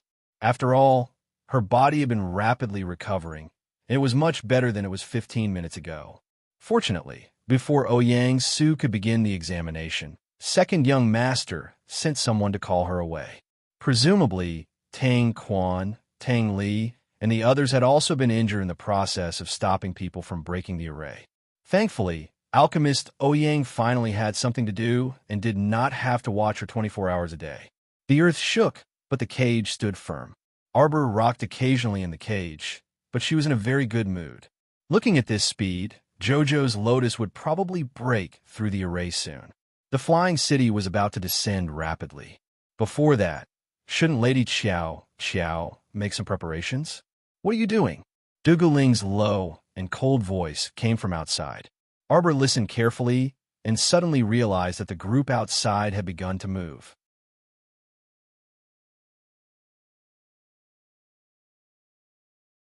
Chapter 5540. Sir Jojo was a person who could clearly distinguish between kindness and hatred. In the end, he still couldn't harden his heart and view them as celestial luck bandits and kill them all. Arbor entered the star domain and hurriedly recovered. In such a tense situation, having the time flow 12 times faster was a great help to her. In less than half an incense's time outside, Arbor completely recovered in the star domain. It was just that fusing with the last strand of soul thought fragment took a little longer. Fortunately, with the help of holy water and holy earth, Arbor finally finished fusing it. Seeing her open her eyes and jump up energetically, Qiao couldn't help but wave its 2 tree branches and excitedly jump toward her. "Master, master!" Tears streamed down Qiao's face. "You suffer, master. That's great. Now, that little master's bones have been refined and reborn. Her body had become holy bones. Even if it was holy wood, it couldn't hurt little master at all. Now, little master was like an unkillable cockroach. Even if she was attacked by 5 holy spirits at the same time, they couldn't completely destroy her body. Oh, no. How could master be so unlucky to be attacked by 5 holy spirits? At least he, little earth, little water, and the crown prince's holy fire couldn't possibly attack master. Arbor blinked and suddenly said, "How is everyone now? The battle outside is very intense. Be careful when you go out, master. The array core is almost destroyed. The earth is shaking outside." I'm talking about Fan Ming, Qin Xian, and the others. When Feng Chongqing and the others went out, they saw Fan Yu, the 7 flowers, and young Master Song Feng. They were all injured, but it wasn't serious. The most troublesome thing is that Fan Ming's lightning and fire injuries need to be treated. But don't worry, master. We've temporarily kept them in a nameless planet to raise them. With Little Earth and Little Water's help, Fan Ming should be fine. As for that eldest young Master Qin, Qiao said solemnly, when we went out, he and Omega Katoku were gone. Arbor hurriedly brought the little Tran out of the star domain and hurriedly said, "Then Jojo's lotus and the others, boom." Before he could finish his sentence, the entire ground shook violently. Moreover, the floor tiles under the cage began to crack like a spider web, spreading out inch by inch. "Little master, don't move," Qiao exclaimed. She had a feeling that if the little master Silver moved, she might fall down along with the broken ground. Qiao Mu expressionlessly looked at the startled Qiao. "I can fly." Chocho blinked its round dog eyes. Oh, that's right. Even if Master Silver couldn't fly, she could still use the flying talisman. At most, she could fly with a cage. But Chocho really had groundless fears. As he spoke, the ground shook violently a few more times. A figure stumbled through the door and hurriedly pushed the cage to get out. Arbor couldn't help but twitch the corner of his mouth. He looked at the man who was struggling outside for a long time and didn't even have the strength to truss a chicken. Oyang-su, you'd better run away quickly. No, this room is going to collapse very soon. Alchemist Oyang-su didn't have any cultivation, so it was truly a bit difficult for him to push such a large iron cage out the door. Arbor said expressionlessly, "My men are about to enter. If you don't run now, you won't be able to run later." Oyang-su only thought she was joking. "What do you mean by your men?" Feng Zhangfei and the others had already rushed inside. "Jojo, hurry!" At Feng Zhangqing's command, several Feng clansmen dashed forward and hastily carried the person and the cage out together. Oyang-su dazedly glanced at her and couldn't help but widen his eyes. You're standing? You're standing." Only now did he discover that the little crown princess was actually standing in the cage. How is this possible? Several hours ago, her meridians were still broken. How could she recover so quickly? This was impossible. As an alchemist, he was well aware of how serious the little stoic's injuries were. Feng Zhangfei grabbed him and raised his sword to chop down. Arbor hastily said, "Forget it. Proper business is more important." Feng Zhangfei tossed him aside, displeasure written all over his face. "You're letting him go just like this?" This person was extremely loyal and devoted to young Master Omega Kitoku, who knew what kind of disaster would befall him if he was left behind. Arbor nodded. Oyang-su normally stayed by Omega Kitoku's side and refined pills to save people. He never interfered with Heavenly Luck's affairs, let alone developed those harmful medicinal liquids. Actually, his crimes weren't that unforgivable. Besides, he didn't have any great enmity with him in his 2 lifetimes. One should spare people whenever possible. Feng Zhangfei sent his brother a look, and Feng Zhangqing instantly understood. Secretly restrain him and toss him to the crown prince to deal with. This darling, the little stoic, was actually just a paper tiger. Don't be fooled by her stoic face. Her heart was actually very warm. She was 10,000 times more soft-hearted than that demon-like crown prince, who knew how many lifetimes Mo Lien had accumulated good karma and good fortune to actually obtain such a stoic. The little stoic paced back and forth in the large cage, instructing everyone to cooperate with Mo Lien to destroy the nearby formation base. Duan Muqing, the little fatty, Qi Xian, and the group of senior sisters from the Holy Water sect all moved out to help. Just as the earth quaked and the walls collapsed, an explosion in midair attracted everyone's attention. Arbor looked up, and his gaze instantly froze. He saw a white-clothed figure suddenly drop down from the sky and heavily crash into the cage above his head with a boom. His body bounced weakly and finally rolled down from the iron cage, landing at Arbor's feet with a face covered in dirt. The air instantly turned still. Everyone held their breaths in anticipation as they looked up at the gorgeous red-clothed figure who had seized the opportunity to chase down.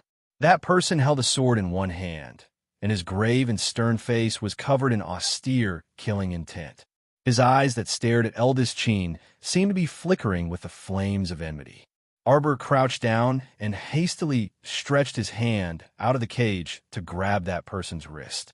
His meridians were in disarray, and the lightning and fire in his body were running amok. His situation was very bad. Arbor hastily took out a pill and stuffed it into his mouth. Hey. Eldest young Sir Qin coughed and weakly covered his face. He frowned and teased. I actually let my Charles see my defeated appearance. How embarrassing. Arbor originally wanted to punch him and yell at him, "What nonsense are you spouting?" But seeing that he was covered in blood and his meridians were broken, he really couldn't fucking bear to be so ruthless. "Don't waste your breath. I'll first stabilize the lightning and fire in your body. And then I'll give you eldest young. Sir Chin's eyes brightened. My Charles, you don't want me to die. That's great. When I close my eyes now, I can recall the scene when we first met. At that time, you purposely left a row of crooked footprints onto the snow plum tree. Your small face was paralyzed, and you even disguised yourself back then, making you look extremely ugly. But you were so bright and dazzling in the snowy world, simply as resplendent as the stars. Eldest young, Sir Chin sighed softly. It truly was the bright moon and stars that he could never chase after in his entire life. Arbor was alarmed. Why are you spouting so much nonsense? You don't need to say your last words right now. You can say them after you've recovered. Jojo, how great would it be if I wasn't a member of the Qin family? But how could there be so many ifs in this world? Qin Xian. Arbor's expression shifted, and he couldn't help but cry out. What was going on with the person in front of her? He was slowly disintegrating and disappearing like fragments right before her eyes. She could save him. How could she not save him? But eldest Qin, whose soul was struck by the lightning and fire, really seemed to be disappearing. Arbor panicked and hastily tossed him into the star domain, stuffing him into the ice coffin that Murong Sun used earlier. He casually cast a few seals, temporarily sealing a portion of his divine soul that was dissipating. His complexion was like jade, and the cinnabar mark on his forehead had also faded by quite a bit. He silently laid inside the ice coffin like this, and there seemed to be a faintly discernible smile on his lips. However, he no longer had any life left. Moreover, his soul was completely destroyed by the lightning and fire, unlike Murong Sun, whose soul was perfectly preserved, so the soul-returning pill and body-returning pill were still effective on her. But this person, she didn't know if it was effective. Arbor tightly clenched his fists and flashed out again, sending countless invisible punches flying toward Omega Kitoku through the cage. Damn lunatic. Damn pervert. You won't even let off your own older brother. Inhumane, inhumane.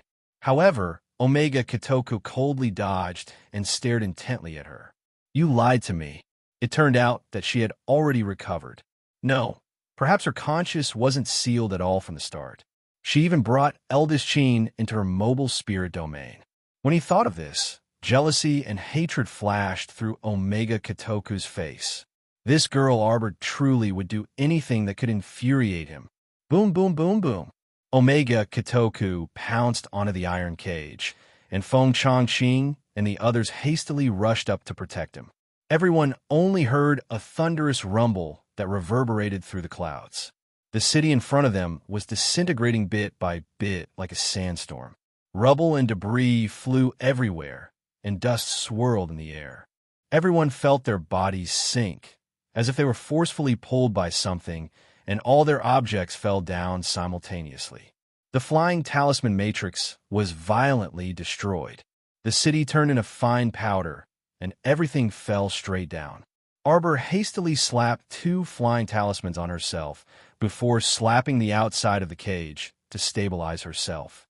In a split second, the space in front of them violently distorted. 2 tall figures abruptly shuttled out of the distorted space, and without any explanation, they simultaneously struck out with their palms at Omega Kitoku's head. Omega Kitoku was infuriated, but he had already flashed away.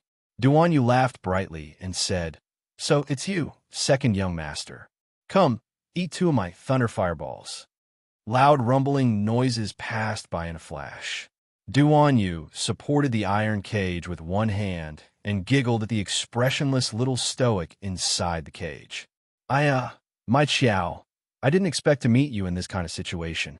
The little stoic remained expressionless and merely rolled her eyes in annoyance. "Stop blabbering and let me out quickly."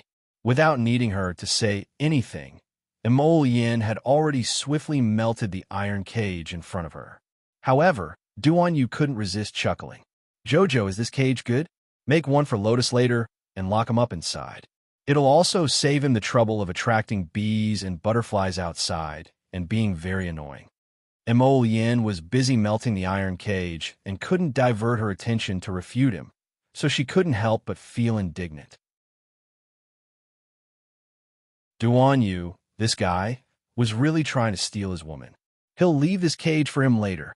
Arbor silently glanced at the man courting disaster. I think Lotus will be left for you. She's truly my beloved wife. She's truly of one mind with me. Mo Yin was secretly delighted, but her hands sped up. It didn't take long for her to meld a gap that was half a person's height in the cage. Sir Jojo's head poked out, and with a lift of his body, he flew out. Mo Yin flung out a storage talisman to temporarily store away that iron cage. After she calmed down and melted her heart, she would reforge it and send it to Duan Yu in a magnificent fashion. Humph! At this moment, the cage wasn't important. What was important was that he hastily reached out to catch his wife. Mo Yin's heart finally calmed down when he hugged her soft and fragrant body. At this moment, the three people were falling down at extreme speed. When they reached midair, the three people's figures tacitly disappeared. At the same time, Feng Changqing, Qi Xianxian, and the senior sisters from the Holy Water sect were also rapidly dragged back to the star domain by the sapling's countless branches. Only Mo Yin's cold shout was left in the air. Release the arrows. The hornet-like flying arrows turned into small dots, whooshing, whooshing, whooshing, whooshing straight into the air. These arrows all contained a trace of divine or sacred energy. Er Rong and the 30,000 elites from the three provinces had been waiting for a long time.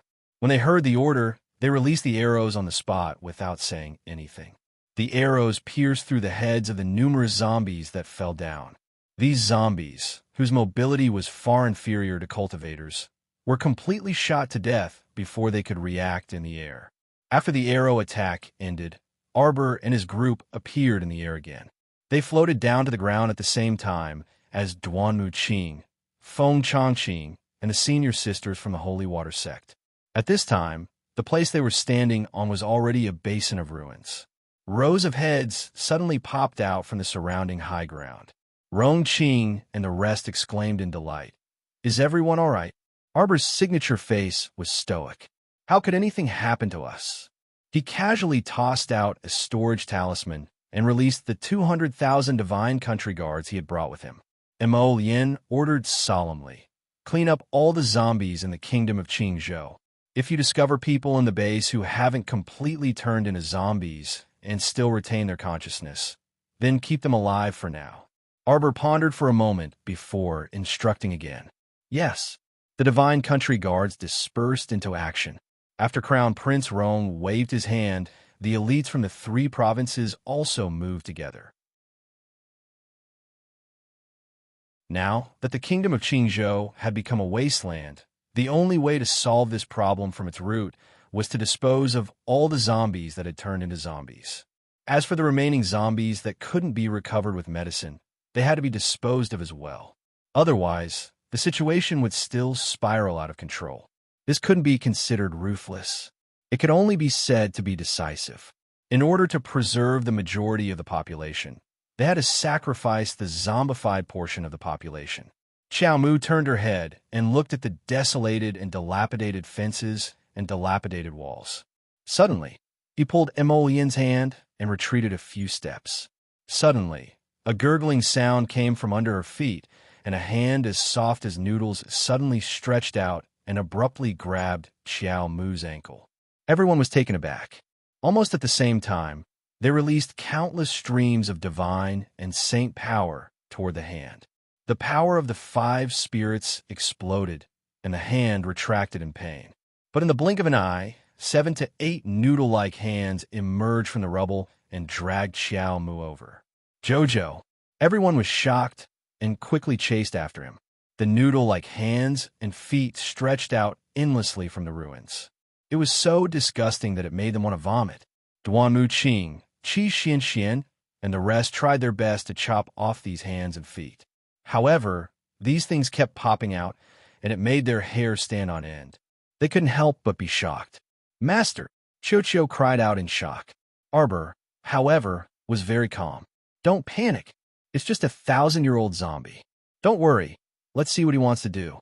Arbor was dragged out of the ruins by these hands and feet. This object had been hiding under the ruins all along and had never revealed its true appearance. However, Xiao Mu had a rough idea of its identity. Stop hiding. Come out and meet me, Ancestor Heijin. Boom! A strange ball-shaped object suddenly emerged from the ruins. When everyone saw this strange-looking thing, they almost vomited for a moment. This person had hundreds and thousands of heads that were strangely connected together. Hands and feet kept popping out from the torso. It was like a tree, a strange tree. Leaves, branches, and whatnot kept popping out from the branches. It looked like someone who had gone crazy from taking drugs. It was ugly and made people tremble with fear. Arbor was wrapped around by a few of these hands and hung in the air, as expected of the little stoic. Rongqing and the rest couldn't help but admire her inwardly. If it were any other young lady from another family, they would have long vomited from such a disgusting scene. How could they act like the stoic and stare at Zhang Yiqin's unchanging face without any expression? Qi Xianxian was about to cry from disgust. She clenched her fists tightly and stared nervously at Arbor. Jojo, Jojo. These hands and feet didn't wrap around anyone but Arbor. They dragged Arbor and sprinted towards the mountain forest at extremely fast speed. After a short moment, they arrived at the entrance of a cave. The monster with hands, feet, and head stopped at the entrance. Heads and limbs kept growing out from the torso. It was as if it freaking ate too many tonics and got high, then became a pervert. This should be the entrance to the Nine Serenities underground palace created by Heavenly Kismet. Duan Yu's expression changed. We can't let it drag Jojo inside. Everyone attacked that monster with all their might. However, that thing had too many hands, feet, and heads. Even after destroying half of them, they still kept growing like the tree of eternity and couldn't be completely exterminated. Ha ha! A voice came from the countless heads, as if it was buried deep inside the monster. Little girl with good talent, your talent will no longer be of use in the future. Don't think of leaving my Nine Serenities underground palace for the rest of your life. This old man wants you to carry such good talent with you and live in pain and sorrow for the rest of your life. Ha ha! At this moment, Arbor pulled out the Fushi greatsword with a flip of his hand. This time, Sir Jojo, whose soul had already stabilized, pulled out the Fushi greatsword almost effortlessly. As soon as this sword appeared, everyone felt the surrounding air suddenly turn cold, and their bodies were enveloped by a terrifying pressure. Even the transcendent realm experts present were dumbfounded. They could not control the sword intent that surged out of their bodies. Resonance? This Fushi greatsword was so powerful that it could cause the spiritual sword sealed in everyone's consciousness to resonate with sword intent. As soon as this thought appeared, the hundreds of divine continent guards standing in the front row could not help but hand over their spiritual swords. Holy Sun Mi Yin and Venerable Peach Blossom, who had rushed over, could not help but twitch their mouths. As soon as they came over, they felt suppressed. A deep power forced them to take out the swords in their own consciousness. Whoosh, whoosh, whoosh. Hundreds of thousands of spiritual artifacts, divine artifacts, and even saint artifacts were all guided by the Fushi greatsword and resonated with its terrifying sword intent. All of a sudden, tens of thousands of swords shot out and slashed at the monster's limbs and head. They were scattered all over the place. Even though the freak had many heads, it could only wither on the verge of death after being slashed by so many spiritual artifacts, divine artifacts, and saint artifacts at the same time. The little stoic stood in the air with her plain clothes and ink-black hair. At this time, she had completely broken free from the entanglement of the soft limbs. Qi Xianxian looked up at her and involuntarily let out a long exclamation. I am Mai Qiao, you're truly beautiful. Arbor held the Fushi greatsword in one hand and looked down at the thousand-legged, thousand-armed freak that was gradually going limp like a lump of rotten meat. She turned around and smiled at Emolien. Just as she was about to fly past, a red figure rushed out from the side and abruptly clamped down on her waist. Qin Xian stared icily at Arbor and dragged her into the Nine Gloom underground palace. Little Xiao, accompany me forever, okay? His gentle voice, which sounded like a raving, fell into Arbor's ears, causing all the hair on Sir Jojo's body to stand on end. This freak, how dare he? Once you enter the Nine Gloom Underground Palace, there's no possibility of walking out forever. This place leads to the netherworld, to the shattered void. Accompany me, let's stay in the void together forever, okay? Arbor's pupils abruptly contracted. No, I won't go to the void. I won't go to that ghastly place. I won't go to the void ever again. I won't go to that ghastly place ever again. What else could she have if she went to the void? Would the void's power directly destroy her star domain as well? There were so many things she loved in the star domain, the home she had set up, her friends and family, everything. Was he going to deprive her of everything? Suddenly, a hand tightly grasped her arm. A warm feeling melted into her heart in a split second, and a familiar strength instantly melted her uneasiness. Mo Lien tore open the distorted space and abruptly appeared behind her, grabbing her hand. That warm and solid power instantly made all of her fear and uneasiness disappear without a trace. Jojo's run had come. In this life, Jojo was no longer alone. No matter when or where, Jojo's run would always be by Jojo's side, accompanying her, protecting her, and sharing life and death with her. Duan Yu leaped forward, and the Devil Emperor's sword ferociously slashed down with a ball of silver-white flames, slashing at Sir Omega Kitoku's arm. Omega Kitoku's body had been modified to be invulnerable. Although this slash left a mark on his arm, it did not sever his arm. His left hand was still tightly gripping Arbor's waist, dragging her along with Mo Lien and Duan Yu toward the entrance of the Nine Gloom Underground Palace. At the critical moment, Mo Lien and Duan Yu once again swung their swords and fiercely slashed at Omega Kitoku. Venerable Peach Blossom and the others chased after them, but they did not care about strategy. Right now, they only cared about headbutting Omega Kitoku. Power surged for a split second. Arbor used the power of time in her body and paused for less than a second. It was in this second that Duan Yu and Mo Lien's combined attack struck Omega Kitoku. Arbor then extended her small leg and ruthlessly kicked Omega Kitoku away. At the same time, Mo Lien hastily tore open a space in front of her. She hugged Arbor with one hand, kicked his shirt shun, and pulled Duan Yu. Everyone hastily scrambled back. 1 second, one breath's worth of time. Omega Kitoku dazedly discovered that the world had completely changed.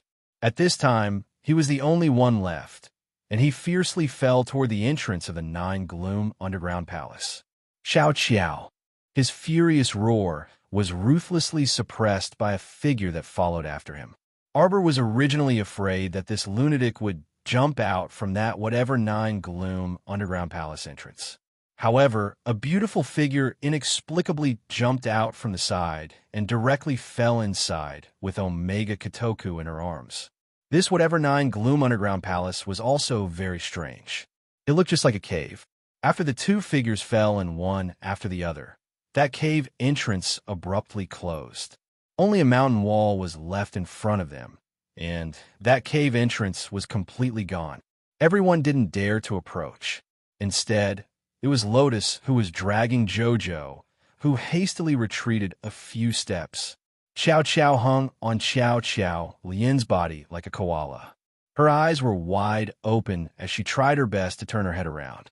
There was a messy pile of minced meat lying in front of the mountain wall. Occasionally, bubbles would emerge from it, as if Ancestor Black Gold hadn't died completely.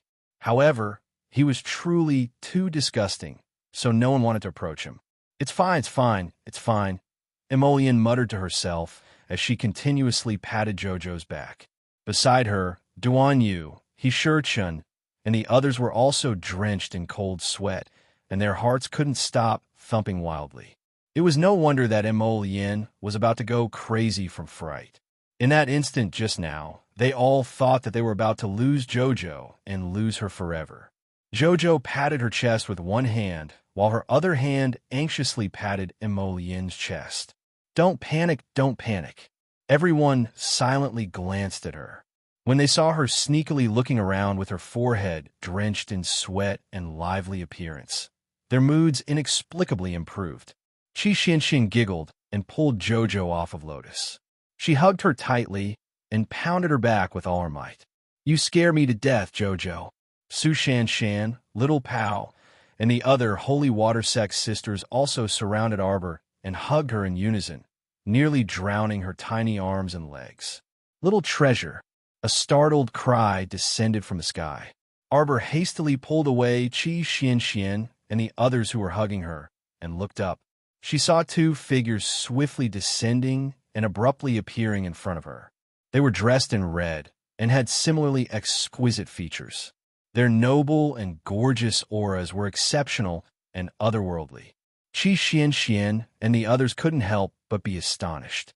"Master, Aunt Master." Arbor hastily ran over and complained while still in a state of shock.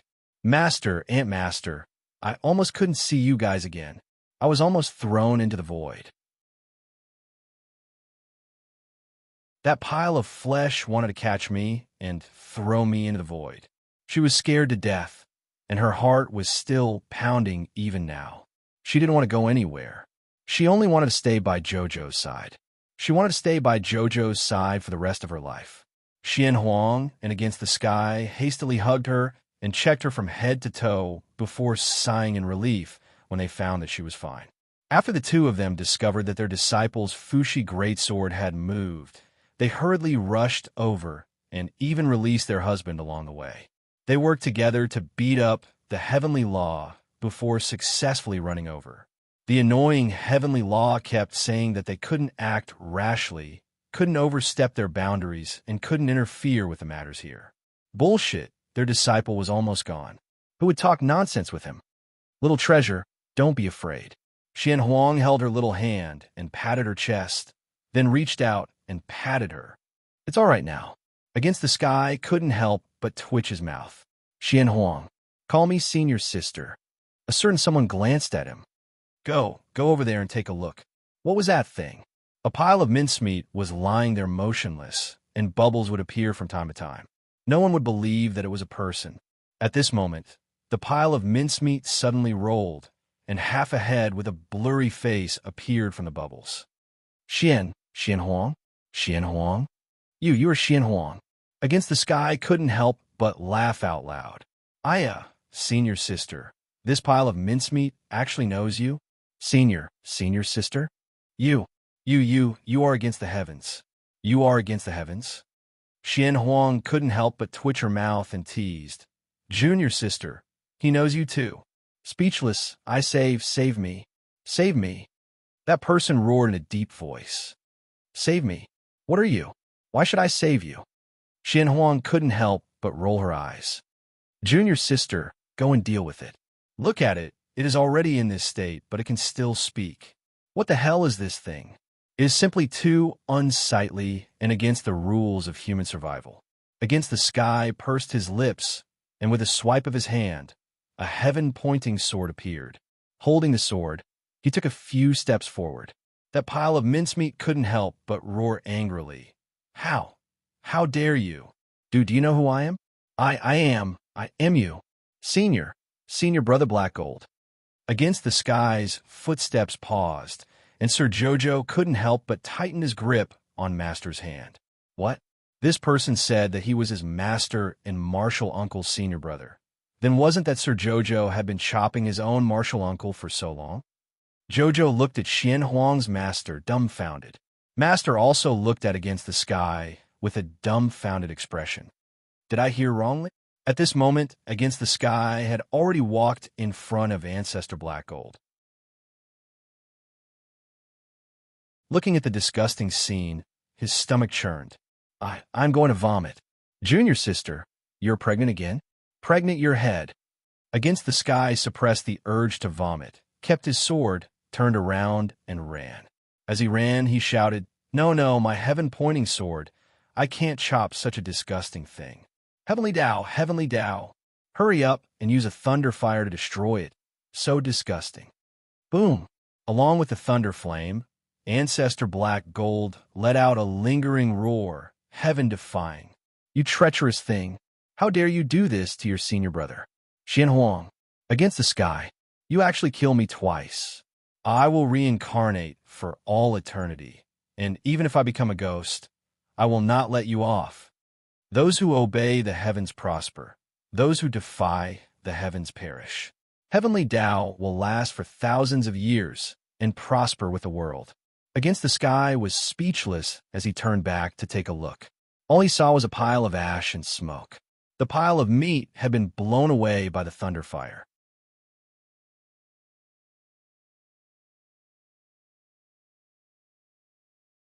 Chapter 55:41. Take a look, freshly baked sesame seed cakes. 10 spirit stones for 1 cake. Sesame seed cakes, sesame seed cakes. Sesame seed cakes, they're hard to come by in 100 years, limited to 50 pieces. Once they're sold out, we'll immediately pack up and leave. Little doll, don't push around, what are you doing? Little brat, line up at the back. Our dear baby Imo raised his pair of black phoenix eyes and glanced at the uncle with red eyebrows and green eyes, his little mouth drooping slightly. The little boy was about 4 or 5 years old. His fair and jade-like appearance was instantly lovable. This uncle was also someone who cared about appearances. When he saw the little boy's appearance, his attitude immediately softened a little, and he put on an amiable expression and said, "Little doll, where are your parents? Why are you running around alone? Looking at your age, shouldn't you be studying in the boy division of Sacred Academy right now? Why are you wandering around alone here?" Baby Mo glanced at the uncle who was talking nonstop, then turned to look outside the crowd. His eyes rolled, and he said pitifully, "Uncle, I've been hungry for 2 days and 3 nights. Can you let me cut the queue and buy a sesame seed cake first?" This sesame seed cake was actually limited to 50 pieces a month. It must be a delicacy in the world. Baby Mo thought. He had probably never eaten such delicious sesame seed cake in his life. He must try it. Little Furball, where are you?" Everyone turned to look, only to see a bald little fellow who was half the height of a human scampering over, try to squeeze into the crowd. This little baldy was carrying a small floral cloth package, a simple backpack on his back, and another backpack around his neck. Carrying all kinds of bags, big and small, he jumped over and squeezed into the crowd noisily. Make way, don't squeeze Lord Guangguang. How dare you, what are you touching? You're not allowed to touch Lord Guangguang's head." Everyone couldn't help but laugh, and a woman even reached out to touch the child's bald head in amusement. Guangguang squeezed through the crowd with great difficulty and bounced to Baby Mo's side with bags of various sizes. He took a glance and exclaimed, "Little Furball, what are you doing?" Baby Mo was currently raising his little arm up high, handing over 10 spirit stones to the old man who was selling sesame seed cakes. When he turned around and saw Sir Guangguang staring at him with his round eyes and staring at the sesame seed cake in his hand, he felt his heart ache. The little guy took out another 10 spirit stones from his sleeve and handed them to the old man pitifully. "Grandpa, can you give me a slightly bigger piece of cake?" The corners of everyone's mouths twitched, and they suddenly felt guilty for exploiting a child. The old man's wrinkled face stiffened, and then he coughed dryly. Forget it. I'll give you another one." Baby Mo's eyes lit up. Lord Guangguang's eyes also lit up, being stared at by the 2 little guys who looked like New Year's dolls. Uncle Sesame Cake suddenly felt that the misty saint realm seemed to have brightened up a little. The 2 children thanked him politely and took the pancakes from the old man. They took a bite carefully as they squeezed through the crowd. That was called hard. It was so hard that their little teeth almost knocked out. Baby Mo and Lord Guangguang instantly shed 2 lines of remorseful tears. His 10 spirit stones. Why couldn't he buy something else? They shouldn't have had any hope for the food in the saint realm. Sitting on the roof far away, Venerable Peach Blossom, who saw this scene, laughed so hard that he fell over.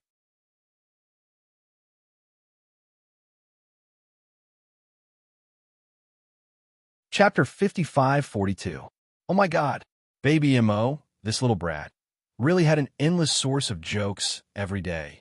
This was their third day in the holy region, and Baby Mo's jokes could probably last a year. Venerable Peach Blossom couldn't help but think. His Jojo must have been this interesting when he was young. If Jojo knew what he was thinking, he would definitely tell him expressionlessly, "You guessed wrong. My childhood was very boring." Baby Mo looked at the burdensome hard sesame seed cake in his hand and exchanged glances with Sir Guangguang. The two little ones were so regretful that their eyes were brimming with tears. Sir Guangguang even stretched out his trembling hands and held Baby Mo tightly. "Little Furball, what should we do? We were fooled." He didn't expect Baby Mo, who was so smart, to be fooled like this. It was really detestable. When they saw so many people lining up, they thought that this sesame seed cake was the best delicacy in the world and was worth cherishing. They were wrong. They shouldn't have had such expectations for the food in the holy region. In the divine land, 10 spiritual stones were equivalent to 10,000 spirit coins. 10,000 spirit coins could buy a lot of snacks in China. But now the two of them were speechless and looked at the hard sesame seed cake in each other's hands with tears streaming down their faces. "Let's go back and give it to Daddy." Baby Mo's eyes were watery. He sniffled and thought for a while with his head tilted. He took out a small cloth pouch from his pocket and put the sesame seed cake that he had taken a small bite of into it. Sir Guangguang hurriedly threw the sesame seed cake in his hand into the pouch. "The academician said that we should respect and love our parents. Then I'll give this to the stoic mother." Baby Mo nodded expressionlessly and said ruefully, "It's shameful to waste food." "Yes, we shouldn't waste food." Sir Guangguang looked at Baby Mo with heartache. "We spent 10 extra spirit stones today. Who should we get them back from?" "I think it should be Uncle Ao." "I think so too." Sir Guangguang nodded his bald little head in all seriousness. "Uncle Ao, he has been working hard recently. He has to send little Furball to the academy every day. Let's just give him a break tomorrow. Let him pay 10 spirit stones in exchange for a day's break. He should be very willing." Uncle Ao Yi, who was hiding in the dark, silently took out a handkerchief and wiped the corners of his eyes. It really wasn't easy being a subordinate. After being cheated by his master, he would be cheated by his mistress. After being cheated by his mistress, he would be cheated by his little master. Generation after generation, he would never be done with it. The two little ones discussed the countermeasures and felt that the matter was perfectly resolved. They happily put away the bag of sesame seed cakes. Sir Guangguang carried bags of various sizes and followed beside Baby Mo. Along the way, he asked, "Little Dumpling, where are you going? You don't intend to return to the academy?" "We've already come out. Since he still had to copy books when he got back, he might as well take a stroll first. At most, I'll copy a few pages of books." They were all copying, so there was not much difference between copying more and copying less. "Perfect." Sir Guangguang looked at his little master with adoration and nodded vigorously. "Little Dumpling, you're so smart. Say, the food in the sacred region is so disgusting. What do these cultivators eat every day? I heard from Uncle Peach Blossom that they didn't eat it before. Every day, I'll drink the wind and admire the moon. If worst comes to worst, I'll just eat dirt when I'm too hungry." "What?" Lord Guangguang looked at Baby Mo in shock. "This is too exaggerated. Is it hard to swallow?"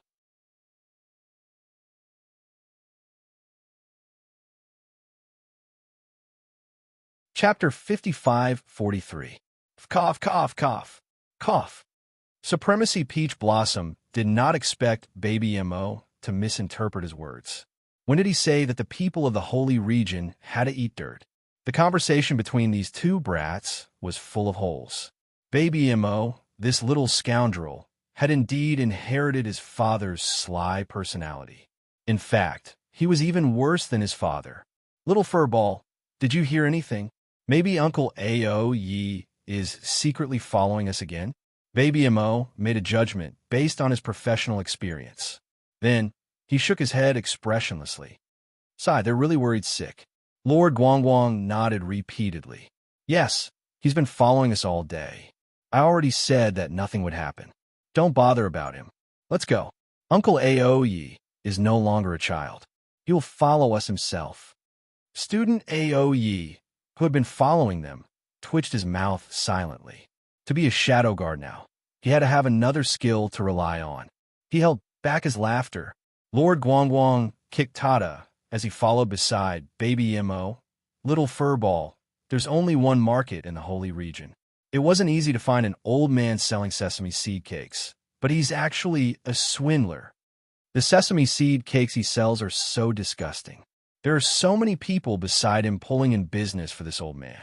I think it's too shameless. They even want to cheat us, 2 children, of our money. Baby Mo nodded seriously. The more he thought about it, the angrier he got. Then let's report him. Lord Guangguang supported his little master unconditionally. As long as his little master said it, it was definitely right. His little master was the smartest person in the world. Whatever he said, Lord Guangguang just had to do it without using his brain.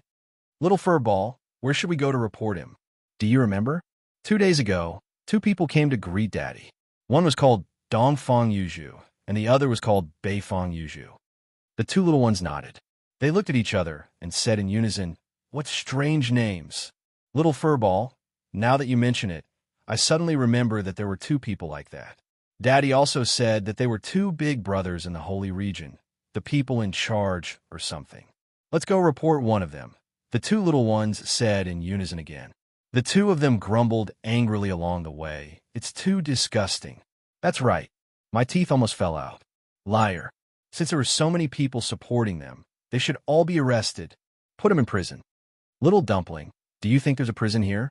If you don't, then ask Father to build a big prison for them. Little Dumpling, you're so smart. Little Master was indeed the smartest person in the world. Stay Up Late, who was following in the dark, almost slipped and fell to the ground. I really can't. Tomorrow, it would be better to let Xiao Yi follow the little master. He was about to die of laughter. Because of them, only the peach blossom deity had good eyesight. He hid further away and listened to the conversation between the 2 little ones on the roof. He could laugh wantonly without anyone noticing. He was having a hard time holding it in. What a pity. I spent 10 spirit stones to buy 2 pieces of broken sesame seed cake. And it's so disgusting. Master Guangguang was angry. Then what else is there to shop around here? I don't know. Mother said that only by being knowledgeable can one be wise.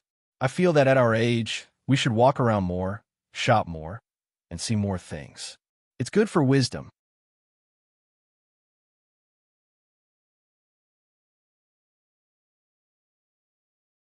Chapter 55-44. Little Furball, I think you're right. Lord Guangguang nodded heavily. Then let's walk around and take a look. We've only been in the holy region for a few days.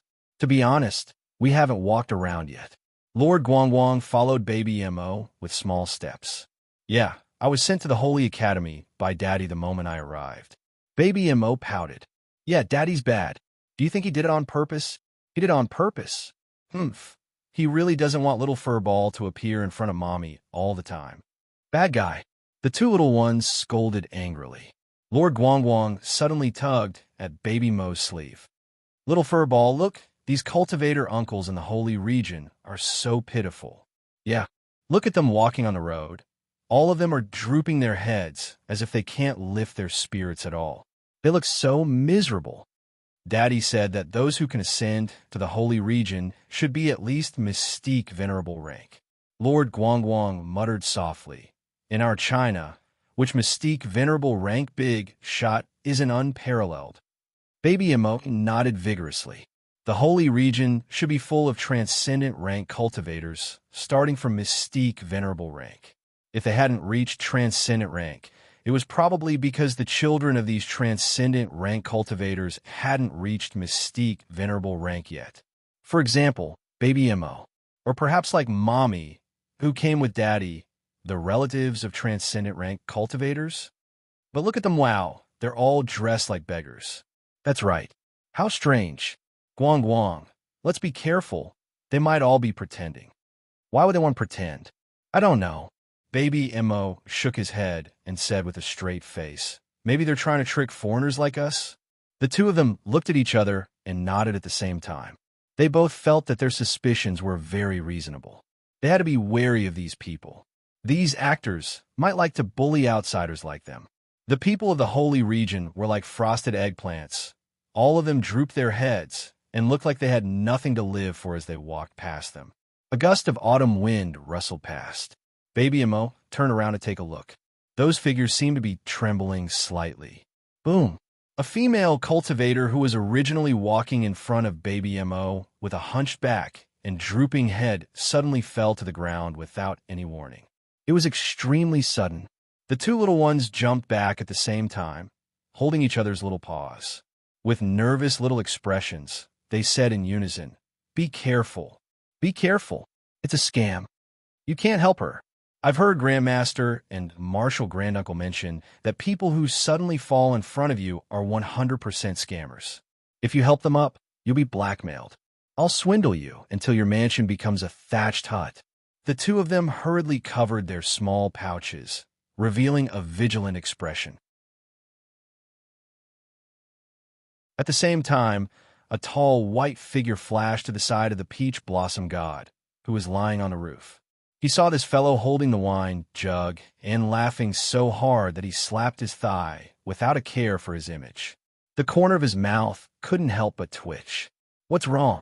Reverend Peach Blossom laughed uncontrollably and pointed at the street not far away. "Holy Sun Me!" Yin looked down and saw Ao Yi sneakily hiding under an old tree by the street. Not far away, two little ones were holding hands with nervous expressions on their faces.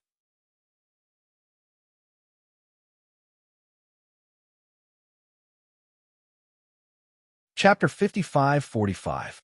A middle-aged man with a crooked neck walked out from the side, and with an extremely slow speed, he slowly walked towards the fallen female cultivator. Baby Mo hurriedly went forward and tugged at that person's clothes, his phoenix eyes bulging. "This uncle, you have to consider carefully. Look at how old she is. She can fall on the streets just by walking. Even an idiot would know that she's a liar." Right. Liar, liar. If you go up to help her up now, I guarantee that your mansion will turn into a thatched hut. A divine artifact will turn into a mystic artifact. You'll lose your family fortune. Right. Lose my family fortune. Lose my family fortune. Lord Guangguang nodded repeatedly again, expressing his agreement with Baby Mo's words. "I'll lose your head. Where did this brat come from? Go, play at the side." That middle-aged man suddenly turned around.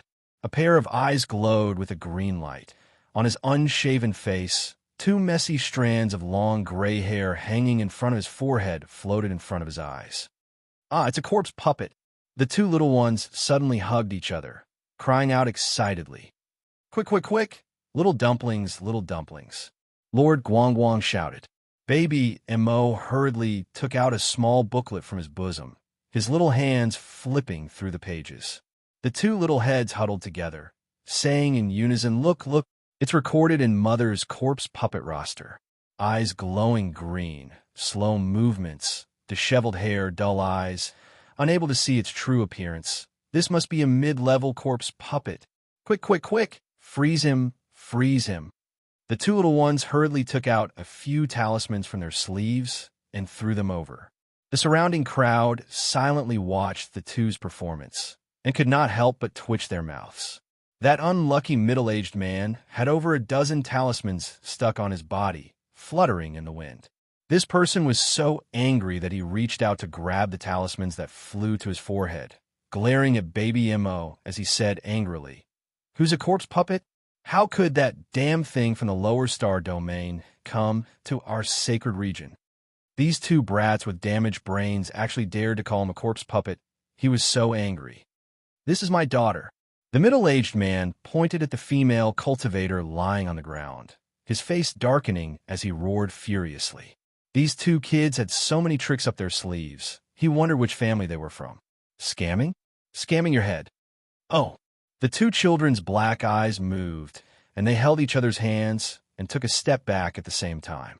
When they saw the middle-aged man helping the unconscious female cultivator to sit up, the two children finally saw the female cultivator's true appearance. He was even more miserable than his father's unshaven middle-aged uncle. He couldn't tell her age, but he saw that the female cultivator's cheeks were sunken, and her entire body was bony, like a skeleton. "Uncle, what's wrong with your daughter?" Baby Imo secretly stuffed the corpse puppet roster into his sleeve and asked curiously. The middle-aged man glared at them. "Why are you asking when you already know the answer? What else could it be? Isn't it just hunger?" Fainted from hunger. Baby Imo and Lord Guangguang cried out in unison, as if they had heard a fantasy story. Following that, Imo Baby hurriedly took a few steps forward and untied a small cloth pouch from his body. His eyes were filled with emotions and sparkling as he cutely looked at the middle-aged man. "Uncle, here are 2 pieces of sesame seed cake for 20 spirit stones. Do you want to buy them?" Aoyi, who was standing in the corner, lost his balance and almost slipped on the ground.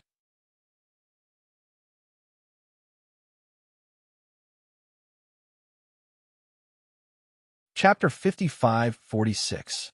That middle-aged man saw the doll-like child in front of him looking at him with sparkling eyes full of emotion. He took out a small cloth pouch from his waist, thinking that the other was going to gift him something. The result? It was money. The middle-aged man took the cloth pouch and angrily threw 20 spirit stones to Baby Imo, then supported his daughter and left.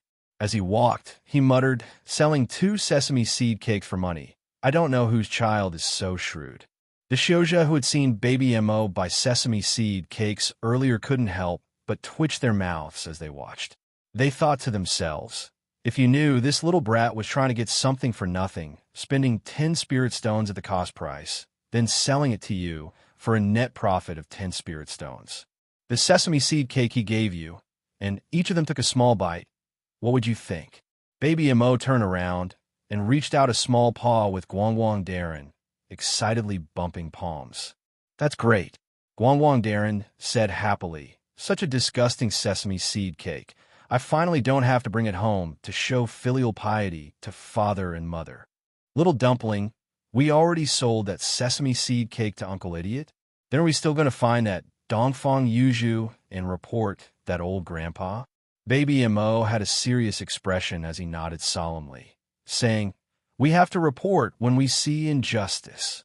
We can't sympathize with old grandpa's inaction because he's old. Mother said, there's no difference between old and young bad people. Bad people must receive the punishment they deserve."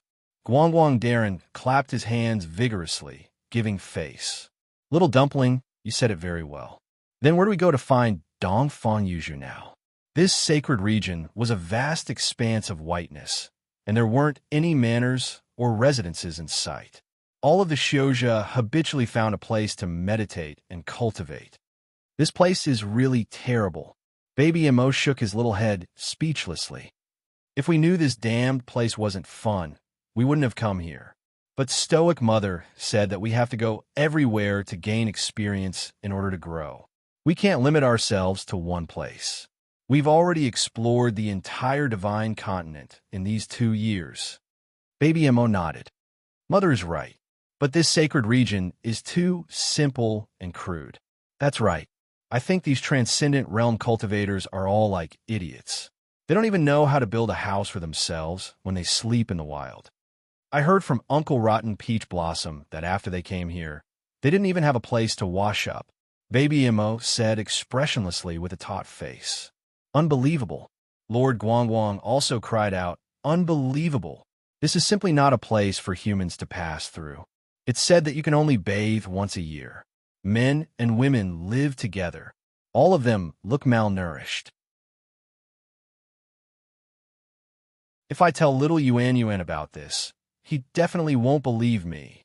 I heard that they usually have to find a secluded place far away to relieve themselves.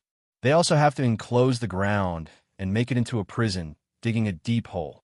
Those female cultivators are especially troublesome. What if I have diarrhea? What if I have to relieve myself all day long? Don't worry, they eat dirt every day and won't be full. It's impossible for them to have diarrhea." Baby Imo shook his head and looked at Lord Guangguang sympathetically. The 2 little ones said in unison, "Too tragic."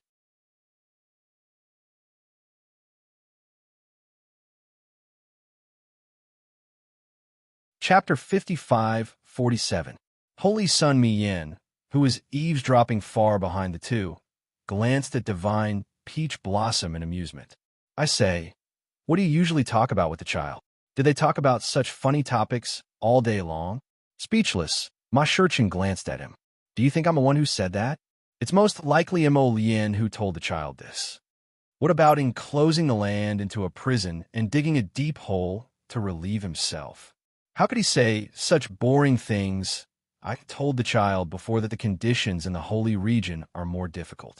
If the child is not used to living here, he can still live in the star region. How would I know that he could imagine so much? He even said that we're eating dirt here. Ma Shurchan raised her hand to cover her face. She really didn't want to talk to this child later. Who did he resemble? He clearly had a stoic face, but he was a chatterbox. She wondered if it was because he spent too much time with the little monk that he inherited the bad habit of being a chatterbox. The two of them followed behind the two children from afar. They watched as they walked for a while, taking out a crumpled piece of paper from time to ask passers-by. Holy Sun Mi Yin couldn't help but tilt his head and want to laugh. What are they doing? What do you think that piece of paper is? Uncle. A passerby realized that the hem of his clothes had been tugged twice and hurriedly pulled it back. Just as he was about to get angry, he lowered his head and saw two delicate little faces looking up at him. The uncle smoothed out the creases of his clothes and patted them rather lovingly. Then he put on an amiable face and asked, "Child, what's the matter?" "Uncle, do you recognize the person in the painting?" That person took the crumpled paper and looked at it. Isn't this Master Dongfang? Although this painting was crumpled, it captured the essence of Master Dongfang's handsome appearance. It was really quite similar and could be recognized at a glance. Yes, it's Dongfang Yuzhu. Baby Mo and Lord Guangguang nodded repeatedly. "Uncle, where are we going to find him?" Liang lowered his head to look at the two children and saw that they were both dressed in blue boy robes. The color and style of the clothes were clearly the uniform of the boy branch of the Sacred Academy. Children who were able to attend the Holy Academy at such a young age must be from an upper-middle-class family. Moreover, the two children had a fair and tender appearance. It seemed that they usually ate well. How did he sneak out of the academy?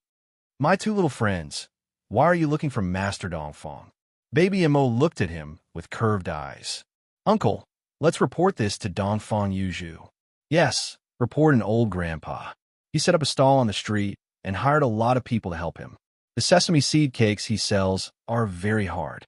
When we bit into them, our teeth almost broke." Baby Mo nodded repeatedly at the side. "Uncle, show us the way. We want to report this swindler grandpa to Dongfang Yuzhu." Lord Guangguang nodded and patted Li Yang's calf. "Uncle, don't worry. Lead the way for us. We won't betray you." The corner of Li Yang's mouth twitched. For a moment, he was speechless. Strange, why do I feel like laughing? Baby Mo glanced at him and saw his strange expression. Suddenly, as if he thought of something, a light bulb flashed in his mind. The little fellow lowered his little head and took out a piece of spirit stone from his little money pouch. He pulled Li Yang's hand and stuffed it into it. He nodded and said seriously, "Uncle, don't worry. We won't skimp on your guide fee."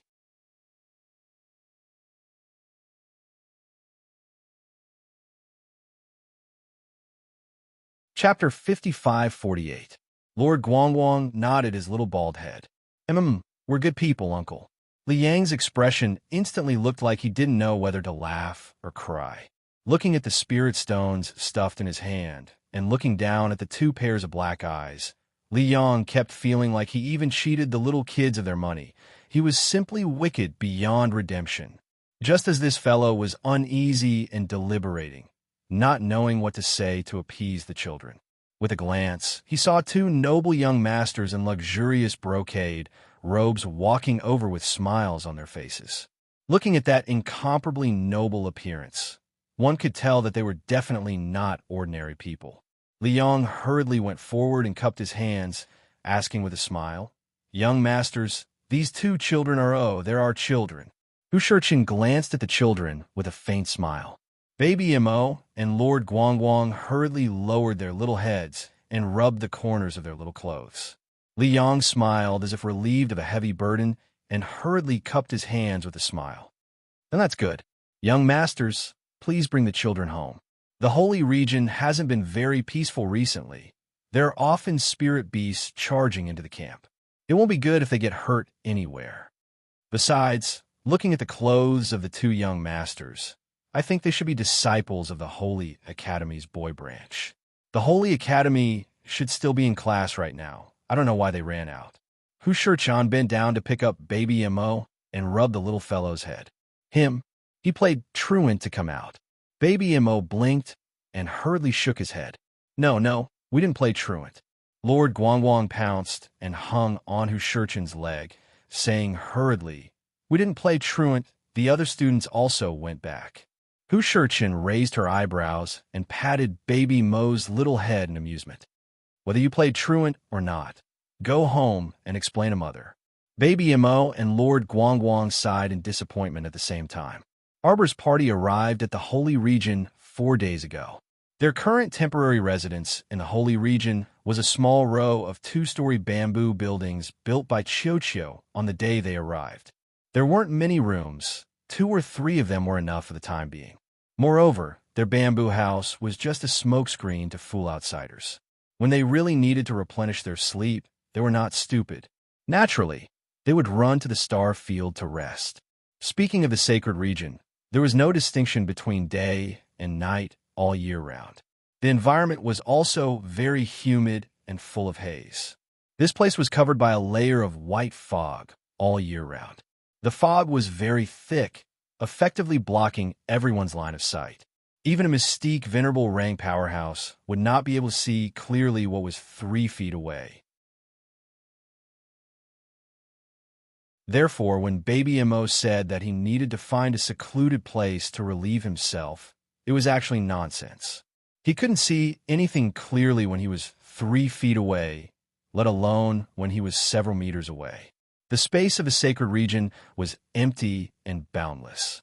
Compared to the crowded and bustling 3 continents, it was vast but sparsely populated.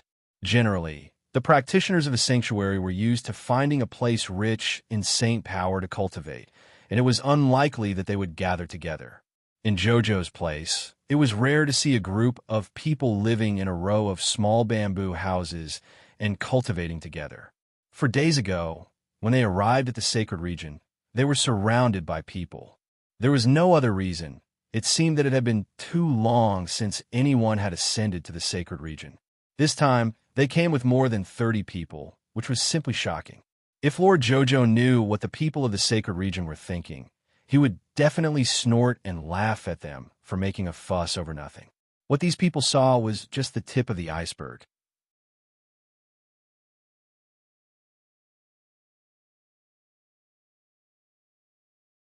Chapter 55-49. Actually, there were more than 2,000 members of the Phoenix clan who stayed in the Star Domain to retire. This was not including the number of beasts. It was just that they did not come out often. Only Jojo and a few dozen people came out to walk the streets. At this moment, everyone was gathered in the main hall on the first floor. The main hall of the bamboo building was quite spacious and could accommodate a few dozen people, but it was still a little cramped. Everyone was drinking tea and eating melon seeds while watching the show. Ever since Lord Rotten Peach Blossom brought Bao Mo back, the atmosphere became very strange. The mother and son sat opposite the table and stared at each other for more than 5 minutes. Until Mo Lien slammed the table and scolded, "Why did you skip school?" Baby Mo widened his pair of round eyes.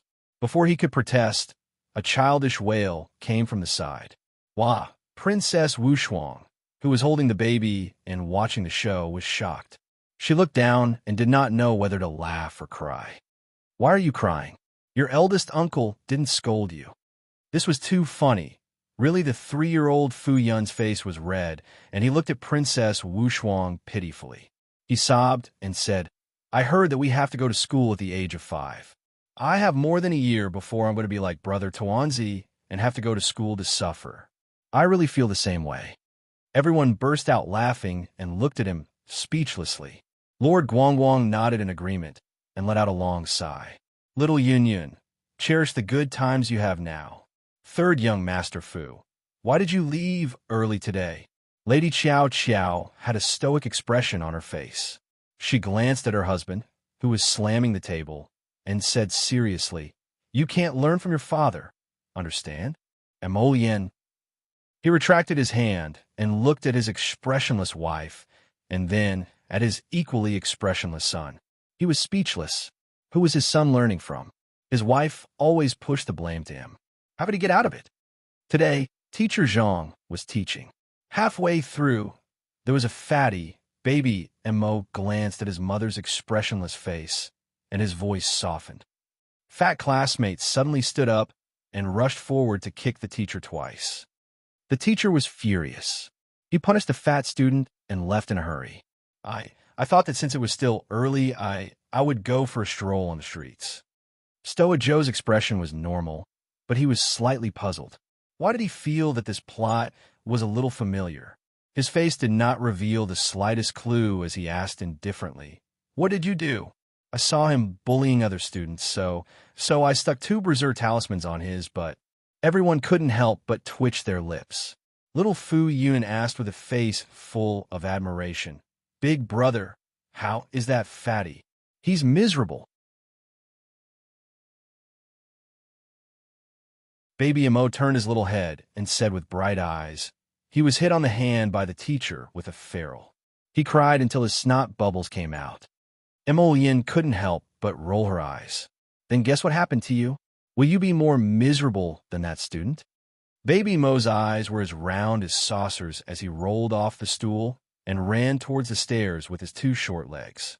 Adoptive father, save me. He looked for adoptive father before he was beaten, but adoptive father was not looking for Grandmaster. This was Baby Mo's experience in the past 5 years. With a light flick of his sleeve, Emolien swept it across the air, and darling Emo tumbled backwards like a small ball.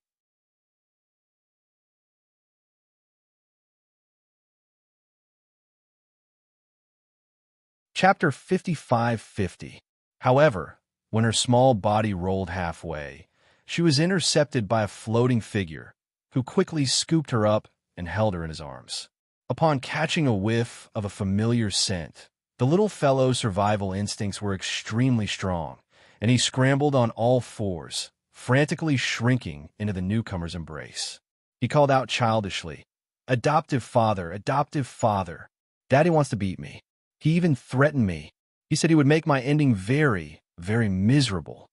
Everyone couldn't resist bursting into laughter. Emolien expressionlessly looked at her son, who was complaining first. Her gaze swept over a certain person before she harumphed. "Come here." Baby Emo shook his head like a rattledrum. "Not going." Duan Yu glanced at him in amusement before carrying this little imp to Arbor's side and sitting down. "Little furball, what earth-shattering thing did you do now? Did you make Mommy unhappy?" "I didn't do anything." Baby Emo quickly defended himself. "I also didn't anger Mommy. Adoptive father, you have to uphold justice for little furball." This child's face was stoic, but he was more eloquent than anyone else. Emolien couldn't help but be amused and annoyed at the same time. When Stoic Xiao saw everyone looking at her, she coughed lightly and said expressionlessly, "Children take after their father and like to twist words and force logic since they were young." Everyone nodded in agreement with a knowing attitude. Emolien didn't know whether to laugh or cry. She was utterly speechless. At this time, an energetic woman's scolding came from outside the bamboo building, as if someone wanted to barge in.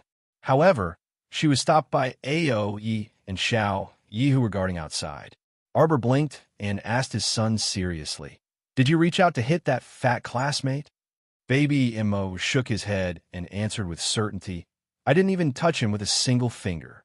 Arbor nodded and stood up to open the bamboo building's door. A group of people then filed out. Currently, outside the bamboo building's courtyard, a family of 3 was charging inexasperatedly. Everyone looked over and saw 3 fat balls of different sizes moving about.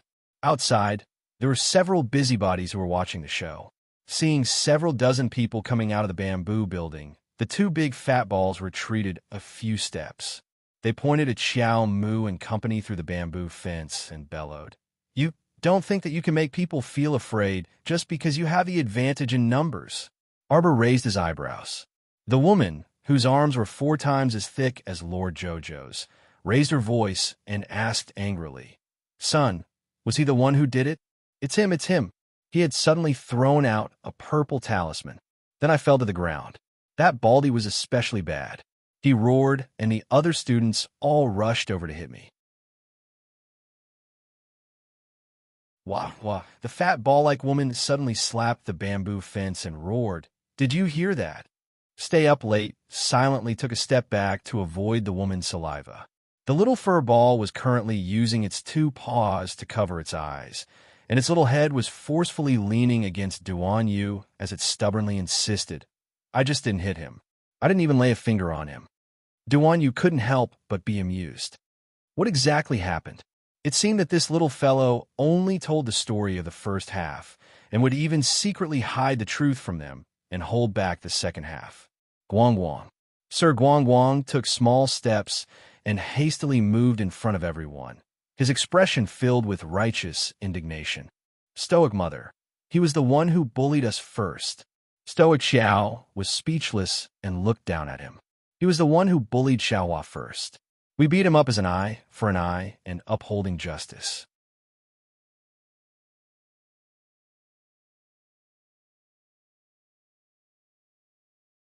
Chapter 55-51.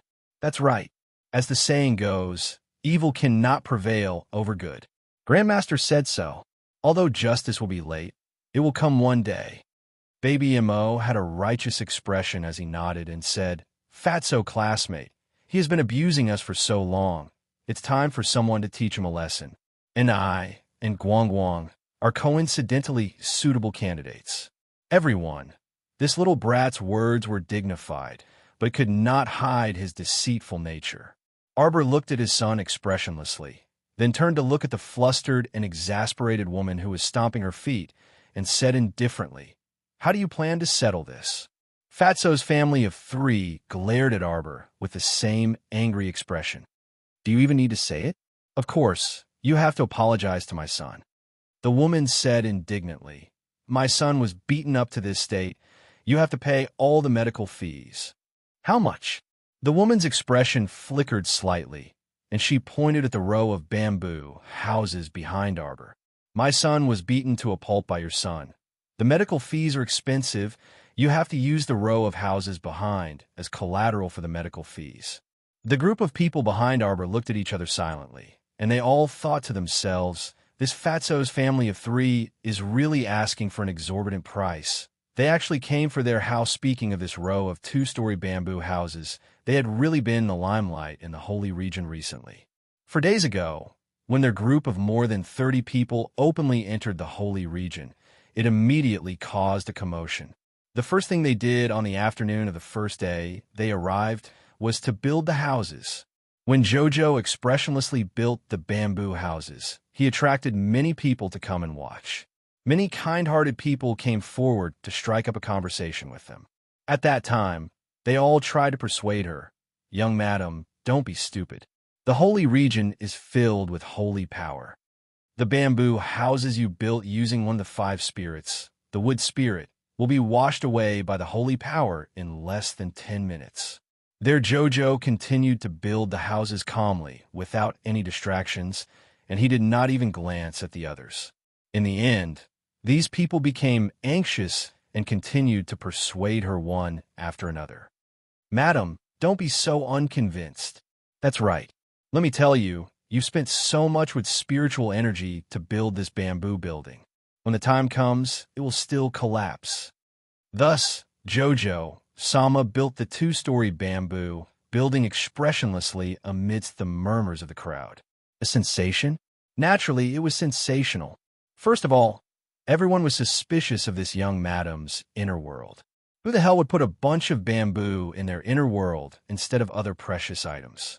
Who could inject wood spirit energy into bamboo in one go, and then build a 2-story bamboo building?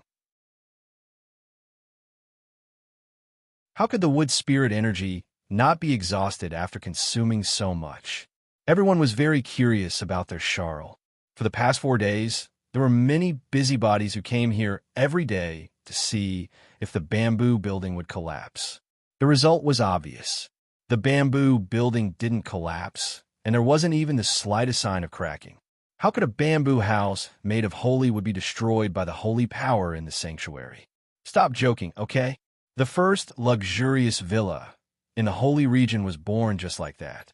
For the past few days, many people often looked at them strangely, and it wasn't as if they weren't being watched in the dark.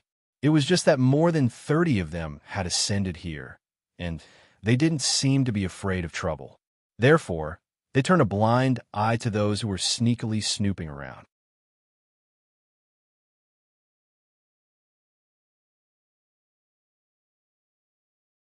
Chapter 55-52. They didn't expect that after 4 days, the first to run to their bamboo building to cause a ruckus was actually Darling Mo's family. Looking at the malicious glint in that fat ball-like couple's eyes, it was clear that they were happily plotting something. Arbor didn't say anything, but that fat ball-like man spoke up again. One was playing the good cop, while the other was playing the bad cop. Both of them were up to no good. The woman demanded an exorbitant price and demanded their entire house. The man answered with a fake smile, "My wife is insensible. Please forgive her. Actually, your bamboo building has 2 floors, so it's quite spacious. Our family of 3 can take a bit of a loss. We only need 2 of the rooms." Princess Wushuang rolled her eyes and said while hugging the baby, "Our 2-floor building only has a dozen or so rooms, so it's very cramped for over 30 people.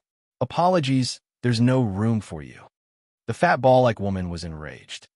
"This is compensation. Get your facts straight. We didn't come here to ask for your opinion. This is the compensation for the consultation fee that you must pay us." Compensation? She liked these 2 words. Arbor's eyes brightened when he heard this. Everyone couldn't help but laugh inwardly when they saw the little stoic's expression. Emolian was standing close to Duanyu, so when he saw Jojo's expression, he reflexively glanced at Darling Mo. This child's eyes also brightened. It was as if he was carved from the same mold as his mother. Other than his pair of phoenix eyes resembling the fiendish Emolian, he resembled his mother in every other aspect, however. His mother was stubborn and never admitted it. "Jojo's Lien, come here quickly." Arbor turned around and beckoned him over. Someone came to snatch Jojo's house, so they had to compensate. Emolian twitched his mouth and floated to his wife's side. He asked seriously, "Wife, what do you need hubby's help with?" Arbor quickly nodded. "Your son instigated his classmates to beat people up, and after beating the young one, the old one came. Since their parents came knocking, then you can only step forward as their father and beat them up to vent their anger." Emolian, "Wife, you're so good to me." When his son was struck by lightning, his father blocked it. When his son hit someone, his father stepped forward and was beaten up by the other party's parents. Emolian glared at Jojo with a pair of misty, almond-shaped eyes. She had an accusatory expression on her face. "Wife, you've changed." "It's nothing." Jojo looked away guiltily and patted the back of his hand. "I'll ask them for compensation after the fight." It seemed like it had been a long time since someone had sent him compensation. When he suddenly mentioned the word compensation, his heart itched. Emolian took 2 steps forward and stood expressionlessly in front of the fat ball couple. "Go ahead." The couple was baffled. They looked at each other and couldn't understand what was going on. Emolian was instantly enraged. A beam of black flames shot out with a whoosh and swept towards the fat man. "You don't want to fight? If you don't want to fight, I'll do it." Everyone looked at each other, dumbfounded. He saw that Emolian's movements were extremely fast. He extended his leg and kicked the fat man away. The fat ball woman's heart-wrenching scream came from beside them. Glancing over, they saw that ball-shaped woman quickly dashing out with her son. It looked like she was rushing forward to help her husband out of this predicament. Arbor glanced at them and shook his head with a sigh. He muttered to himself, "Hubby's temper is getting worse. So fiery." He was like a small firecracker that ignited at the slightest spark. He walked to Duan Yu's side and reached out to take his son. He said earnestly, Don't learn from your father. Do on you.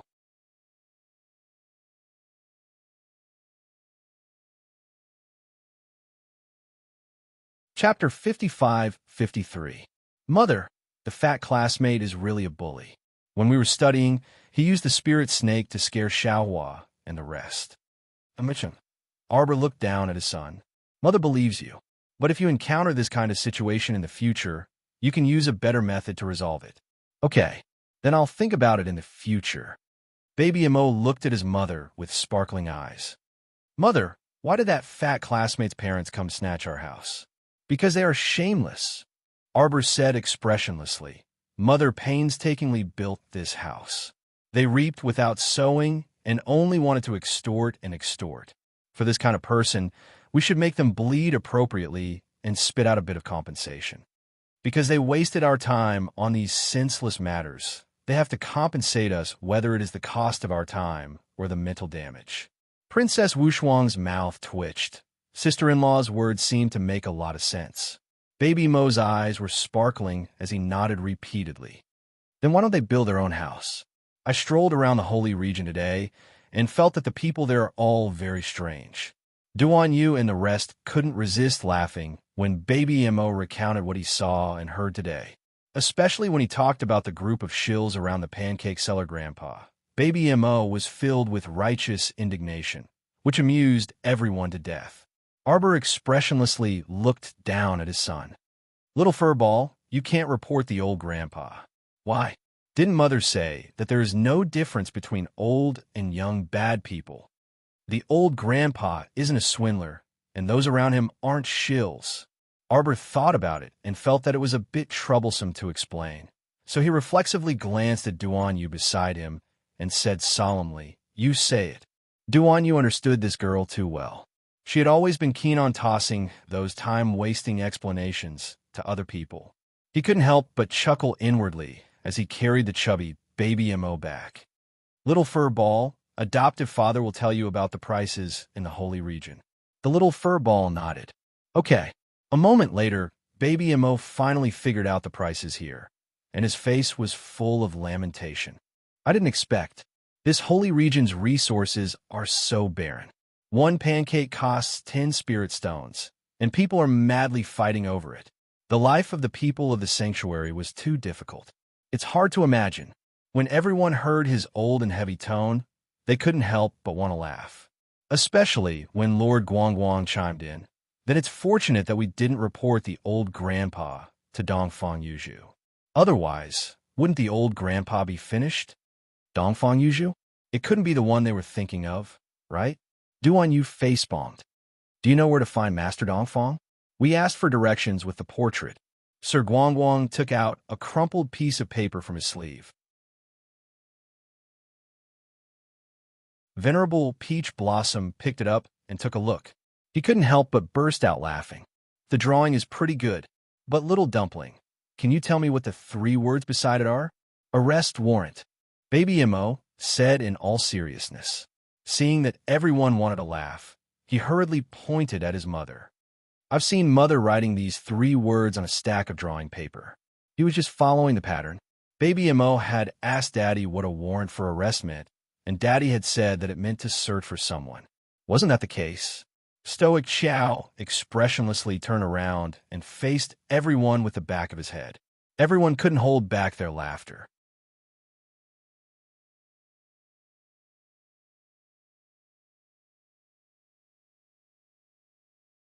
Chapter 55-54. Little Baby Mo turned to look at Duan Yu, who was close by, and asked in his childish voice, Adoptive father, why are they laughing at Mommy? Duan Yu answered seriously, They're not laughing at your mommy, they're laughing at you. Baby Mo put on a distressed expression and quietly said, Then let them laugh. Who told them to be my elders? Sir Jojo couldn't resist curling his lips with his back facing his son. Duan Yu poked the child's forehead with a chuckle. In any case, life in the holy domain is quite arduous. Little furball, you can't compare our daily lives in the divine province with here, okay? The prices here are on the high side, so you can't report those old grandpas and grandmas you see selling things on the streets in the future. Baby Mo nodded and clenched his small fists. I understand. Mommy said that I have to go everywhere to gain experience. Only by continuously gaining experience can I become stronger. Moreover, we can't rely on the star domain. We can only be truly strong if we continuously become stronger ourselves. Princess Wushuang couldn't resist rolling her eyes as she quietly muttered, "Everyone else needs to become stronger, so you can rest a bit." This 4- or 5-year-old brat's current cultivation realm had already surpassed 99% of the people in the Divine Province. Okay? Half a year ago, that oddball mother and son pair reached the phenomenal success stage of level 15 of the God Realm at the same time. These days, little Furball was still prattling on and on about how he was stuck at level 15 of the phenomenal success stage for a long time. His cultivation realm had never remained stagnant for so long. If it weren't for the fact that he was her nephew, she wished for nothing more than to throw her shoe at his head. While everyone was chatting and laughing, they saw Mo Yin striding into the small bamboo garden and gesturing to Ma Shichen, who was standing on the side. "Come and move it." Everyone was speechless for a moment. It seemed like this fellow had swindled a lot of things out of that fat ballin' wife couple.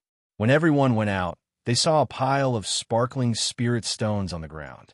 Venerable Peach Blossom raised his brows. "What do you want?" "Move it inside and put in the courtyard." Mo Yin stood on the side and directed them. "Put in a conspicuous place." Right, just put it on the table. Pile it all up." Everyone put up a sign in front of the bamboo table and wrote the word compensation on it. Arba looked very satisfied. In the future, if anyone dared to come to her bamboo house and make trouble, they would have to pay first.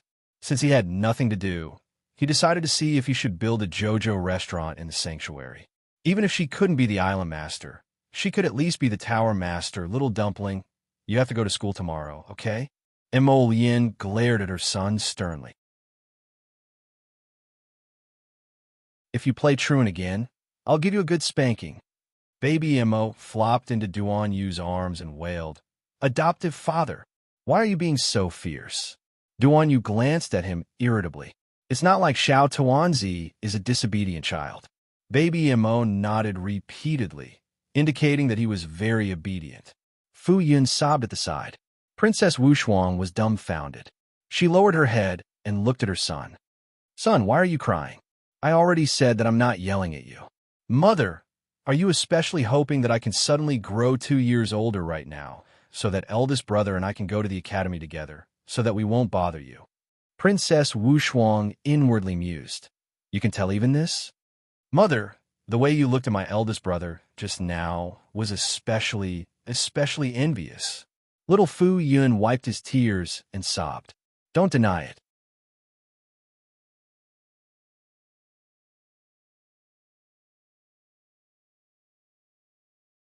Chapter 55. Princess Wushuang pursed her lips. "I don't want to deny it. I do think so." As soon as he finished speaking, Fu Yun started crying in a world-shaking manner. Princess Wushuang felt melancholy. She turned to glare at Third Fu. Her son was a crybaby. How could she accept this? Third young master Fu hurriedly reached out to carry his son over and did not know whether to laugh or cry. All right, don't cry. Go and play with your brother. Think of it this way. Big brother still has to go to the school tomorrow, but you don't have to go. Do you feel better thinking of it this way?" Baby Mo glared at third young Master Fu angrily. How dare they build their happiness on top of his pain? "Stop crying. A man bleeds, not tears." Baby Mo knocked Fu Yun's head. "If you cry again, I'll change your name to Yu. "Why?" "Because you keep crying." "No, I can't have the surname Xia. My father's surname is Fu." "Then I'll call you Fu Yu." Fu Yun stopped crying obediently. He felt that the name Big Brother gave him was too ugly. He should just forget about it. "Big Brother, is the school fun?" "I'm telling you, I can guarantee that you won't want to go there again after going there once." Baby Mo raised his chin proudly and strode into the bamboo building with his short legs. "Why? Do you think it's like the school in China? There are classes, study rooms, clean windows, and a group of friends?" "Isn't it?" "No," Baby Mo said angrily. "They say it's a school, but it's just a sign by the road with the words Boy Branch of the Sacred Academy written on it. I sat on the ground with a dozen of my classmates. There was white fog all around us. We couldn't see the people 3 feet away from us. Then what should we do? What else can we do? Let's sit in a circle with the teacher in the middle and listen to his nagging. Teacher taught us how to draw today. Little brother, I'll draw you one later. Baby Mo's eyes suddenly lit up. He pulled Fu Yun's hand and entered the house. Big brother, can you draw a stick of candied haws for me? Don't you have candied haws in your inner world? Before they came to the Holy Land, the children were already prepared. They had happily collected a lot of snacks a few days in advance and put them all in their own inner worlds. Little Fu Yun was about to cry. Mother said I can't eat it. Mother said that we came to the sacred region to train, and the first thing we have to train is to starve. Your mother is just scaring you. We are children. The most important thing for children is to grow taller. How can we grow if we don't eat? You've been deceived by little Anne again. Baby Imo analyzed the situation logically. As his #1 fan, Lord Guangguang nodded furiously. That's right. Let's eat. Don't cry. Big brother will treat you to meat. Baby Imo patted Fu Yun's head and pulled out a lunchbox from the star domain. Do you want some cloudflower cake? Fu Yun and Lord Guangguang nodded in unison. Not long after, Stay Up Late came to Arbor to report that the 3 children were happily eating in their room. Everyone didn't find it strange. They only stole glances at their Charles. Arbor said expressionlessly, "Oh, it's already time for dinner. Let's eat." Princess Wushuang's mouth twitched. You're tuning into the Romance Rendezvous YouTube channel. We're so grateful for your support, and don't forget to subscribe to join us on this incredible journey through captivating stories. Your generosity through donations truly makes a world of difference, as it's the primary source of revenue that allows me to expand and enhance this channel for you. Thank you from the bottom of my heart for being a part of this adventure.